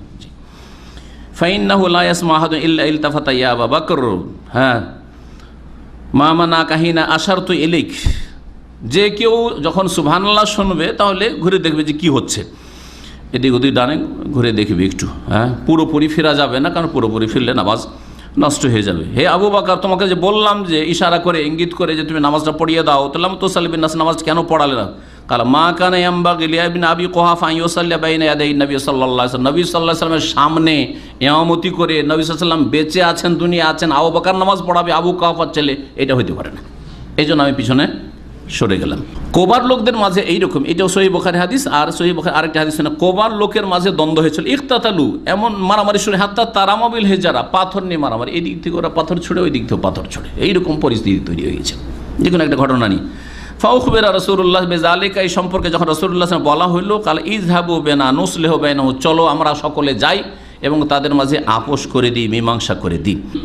এইরকমই নবী করিম সাল্লাল্লাহু আলাইহি সাল্লাম বিভিন্ন ক্ষেত্রে মীমাংসার জন্য গেছেন। এমনকি ইহুদিদের সাথে কোনো একটা ভুল বুঝাবুঝি হয়েছে বা কোনো একটা দুর্ঘটনা ঘটে গেছে, হ্যাঁ, সেই ক্ষেত্রে নবী করিম সাল্লাল্লাহু আলাইহি সাল্লাম মীমাংসা করতে গেছেন, যেমন বানু নাজিরের ঘটনার ক্ষেত্রে রয়েছে। যারা বিচার সালিস করবেন, আপোষ করে দেবেন, তাদের কেমন হওয়া উচিত, তাহলে জান্নাত পাবেন। আর অনেক বিচারক আছেন, সালিসকারী আছেন, যারা জাহান্নামে যাবে। এই সম্পর্কে একটি হাদিস শুনে আলোচনা শেষ করি। প্রিয় নবী সাল্লাল্লাহু আলাইহি ওয়াসাল্লাম বলছেন, আল কোদাতু সালাসুন, বিচারক যারা, তারা হচ্ছে 3 শ্রেণীর। ইসনানে ফিন্নার, 2 শ্রেণীর বিচারকরা জাহান্নামে যাবে। ও ওয়াহিদুন ফিল জান্নাতে, 1 শ্রেণীর বিচারকরা জান্নাতে যাবে। কারা জান্নাতে আর কারা জাহান্নামে? রাজুলুন আলিম আল হাক্কা, একজন বিচারক বা 1 শ্রেণীর বিচারক যে সত্যটাকে জানলো, যাচাই বাছাই করলো যে সত্য কার সাথে, ন্যায্য হক কার এখানে, আর কে না হক। ফাকাজা বিহি, আর জানার পরে সেই অনুযায়ী বিচার করলো। তাহলে আগে কি করতে হবে? ইজতিহাদ, চেষ্টা চালাইতে হবে সঠিক বিষয়টির তদন্ত করার। এটা হচ্ছে প্রথম দায়িত্ব, যাকে ইজতিহাদ বলে আরবি ভাষায়। আর দ্বিতীয় পদক্ষেপ হচ্ছে জান্নাতে যাওয়ার জন্য যে সেই অনুযায়ী সুবিচার কায়েম করা। ফাহুয়া জান্নাহ, এই লোক জান্নাতে যাবে যদি হককে জেনে হক অনুযায়ী বিচার করে। ওয়ারাজুলুন কাযালিন নাস, আরেকজন লোক মানুষের জন্য বিচার করলো আলা জাহলিন, অজ্ঞতার সাথে, আরে বুঝাবুঝি নেই, এই সে বসলো, বলছে আমার বেশি টাইম নাই, কি হয়েছে তোমাদের, আর কিছু শোনা শুনি না, যাও এইটা তোমরা করো, এটা তোমরা করো, যাও। জমি জায়গার একটা ঝগড়া ছিল, বুঝাবুঝি নাই যে কার জমি, হ্যাঁ ধরিয়ে দিল, যা আদা আদি করে না, কিছু বুঝলো না, করি একটু দখল নেই, হ্যাঁ 1 পয়সার সেখানে দখল নেই, দিয়ে দিল, অর্ধেক ভাগ করে চলবে, জাহান্নামে যেতে হবে। এক হচ্ছে অজ্ঞতা, বিষয়টিকে বুঝলো না। আর দ্বিতীয় ওয়ারাজুলুন যারা ফিল হুকুম, দ্বিতীয় শ্রেণীর লোক জাহান্নামে যাবে যারা, তারা হচ্ছে বিষয়টা বুঝে। আর অধিকাংশ আমাদের দেশে বিচার সালিস যারা করে সামাজিক, তারা বুঝে সেই লোকটা নিরীহ লোক আসলে, কিন্তু এর পক্ষে বিচার করলে তো দুনিয়ার কোনো স্বার্থ নেই, এই দল ভারী আছে, এদেরকে আমার ফেভার রাখতে হবে, এদের কাছ থেকে ভোট নিতে হবে চেয়ারম্যান হইলে, হ্যাঁ এমপি হইলে, আর তারপরে এদের বিরুদ্ধে বিচার করলে আবার আমারও খবর আছে, হ্যাঁ ক্ষয়ক্ষতির ভয় আছে, ইত্যাদি ইত্যাদি। তো বিচার করিও না, সোজা কথা, বিচার সরকারকে পৌঁছে দাও। বিচার এই সামাজিক বিচারের কোনো প্রয়োজন নেই, সোজা সরকার আছে, প্রশাসন আছে, সেখানে পৌঁছে দাও যদি অনিষ্টের ভয় থাকে তাহলে। দ্বিতীয় যে জাহান্নামে যাবে বিচারক, সে হচ্ছে বিষয়টিকে জানলো তদন্ত করে, বা এমনিতেই জানে যে কার হক আর কার হক নয়, তারপরে বিচারের ক্ষেত্রে জুলম করলো, ফাহুয়া ফিন্নার, সেও জাহান্নামে যাবে। নবী সাল্লাল্লাহু আলাইহি ওয়াসাল্লাম আরও বলেছে, ইন্নাল কাযিয়া ইযা ইজতাহাদা ফাহুয়া ফিল জান্নাতি, কাজী বিচারক জজ যদি সচেষ্ট হয় আসল বিষয়টি তদন্ত করার ক্ষেত্রে আর সে অনুযায়ী বিচার করে, তাহলে ফাহুয়া ফিল জান্নাহ, সে জান্নাতে যাবে। এ হাদিস আবু দাউদে রয়েছে, নাসাইতে রয়েছে, তিরমিজিতে রয়েছে, হাদিসটি সহিহ। আল্লাহ পাক রব্বুল আলম যেন আমাদের অন্তর সাফ করার তৌফিক দান করেন। আল্লাহ পাক রব্বুল আলমিন আমাদের সুবিচারের যেন তৌফিক দান করেন, নিজের ক্ষেত্রে, নিজের পরিবারের ক্ষেত্রে, নিজের সমাজের ক্ষেত্রে মুসলিমদের মাঝে সুবিচার কায়েমের তৌফিক দান করেন, আর আপোষে আমাদের সম্পর্ক ভালো করার তৌফিক দান করেন। সূরা হাশরের আয়াত নম্বর 10-এ একটি দোয়া রয়েছে, এই দোয়াটি খুব বেশি বেশি পড়বেন। আল্লাহ পাক রব্বুল আলমিন আমাদেরকে শিখিয়েছেন মানুষের সাথে সম্পর্ক ভালো রাখার ক্ষেত্রে, অন্তরকে পরিষ্কার পরিচ্ছন্ন রাখার ক্ষেত্রে, অন্তরে হিংসা বিদ্বেষ শত্রুতা যেন না থাকে। যদি কোনো কথা হয়ে যায়, উচ্চবাচ্য কোনো কথা হয়ে যেতে পারে, সাথে সাথে ঠান্ডা হয়ে যান, আর তারপরে সালাম দিয়ে দেন, কী ভাই ভালো আছেন, নিজে থেকে বলেন, একটু ছোটোই হলেন, তখনকার মতো মনে হলো যে আমি একটু ছোটো হয়ে গেলাম, আল্লাহর কাছে অনেক বড় হইলেন, আপনি অনেক বড়, আপনি আল্লাহর কাছে হয়ে গেলেন। জি, রব্বানা গফির লানা, আল্লাহ শিখাচ্ছেন, হে আল্লাহ আমাদেরকে মাফ করে দাও। ওয়ালি ইখওয়ানিনা আল্লাযীনা সাবাকুনা বিল ঈমান, আর আমাদের ওই সমস্ত ভাইদেরকে, মুসলিম ভাই বোনদেরকে মাফ করে দাও যারা আমাদের পূর্বে ঈমানের অবস্থায় মুসলিম মুমিন হয়ে চলে গেছে। ওয়ালা তাজাল ফি কুলুবিনা গিল্লাল লিল্লাযীনা আমানু, আর যারা মুমিন মুসলিম তাদের বিরুদ্ধে আমাদের অন্তরে কোনো রকমের হিংসা বিদ্বেষ শত্রুতা কালিমা কিছুই রাখিও না, অন্তরকে পরিষ্কার করার তৌফিক দাও। এটা শুধু মুখে পড়লে হবে না, অন্তর থেকে বলতে হবে। ওয়ালা তাজাল ফি কুলুবিনা গিল্লাল লিল্লাযীনা আমানু, যে কোনো মুমিন মুসলিম, আমার আত্মীয় হোক আর নাই হোক, কারণ আত্মীয়র সাথে মেলার অনেক সময় স্বার্থ আছে। হ্যাঁ, ব্যবসা ওর সাথে জড়িত, সুতরাং ওর সাথে আমার স্বার্থ আছে, স্বার্থ বলে নাই, আল্লাহর হস্তে আমার মুসলিম ভাই, সুতরাং মুমিনের বিরুদ্ধে আমার অন্তরে যেন কোন রকমের হিংসা বিদ্বেষ শত্রুতা না থাকে। রব্বানা ইন্নাকা রাউফুর রাহিম, হে আমাদের প্রতিপালক তুমি বড়ই স্নেহশীল আর তুমি বড় দয়ালু। এই দোয়া যার মুখস্থ আছে বেশি বেশি পড়বেন, আর অন্তর থেকে পড়বেন, আর জবানে সেটা উচ্চারণ করবেন। আর যার মুখস্থ নেই মুখস্থ করে নেবেন। আল্লাহ পাক যেন আমাদের অন্তরকে পরিষ্কার করার তৌফিক দান করেন, আমাদের সম্পর্কে ভালো রাখার তৌফিক দান করেন। আল্লাহ পাক মুসলিমদের মাঝে ঐক্যের আল্লাহ পাক রব্বুল আলমিন যেন তৌফিক দান করেন। আল্লাহ পাক রব্বুল আলমিন আমাদের দিন দুনিয়ার সার্বিক কল্যাণ যেন দান করেন। অতীতে যেসব ভুল ভ্রান্তি হয়েছে আল্লাহ যেন আমাদেরকে ক্ষমা করে দেন। সুবহান রাব্বিকা রাব্বিল ইজ্জাতি আম্মা ইয়াসিফুন ওয়া সালামুন আলাল মুরসালিন ওয়ালহামদুলিল্লাহি রাব্বিল আলামিন।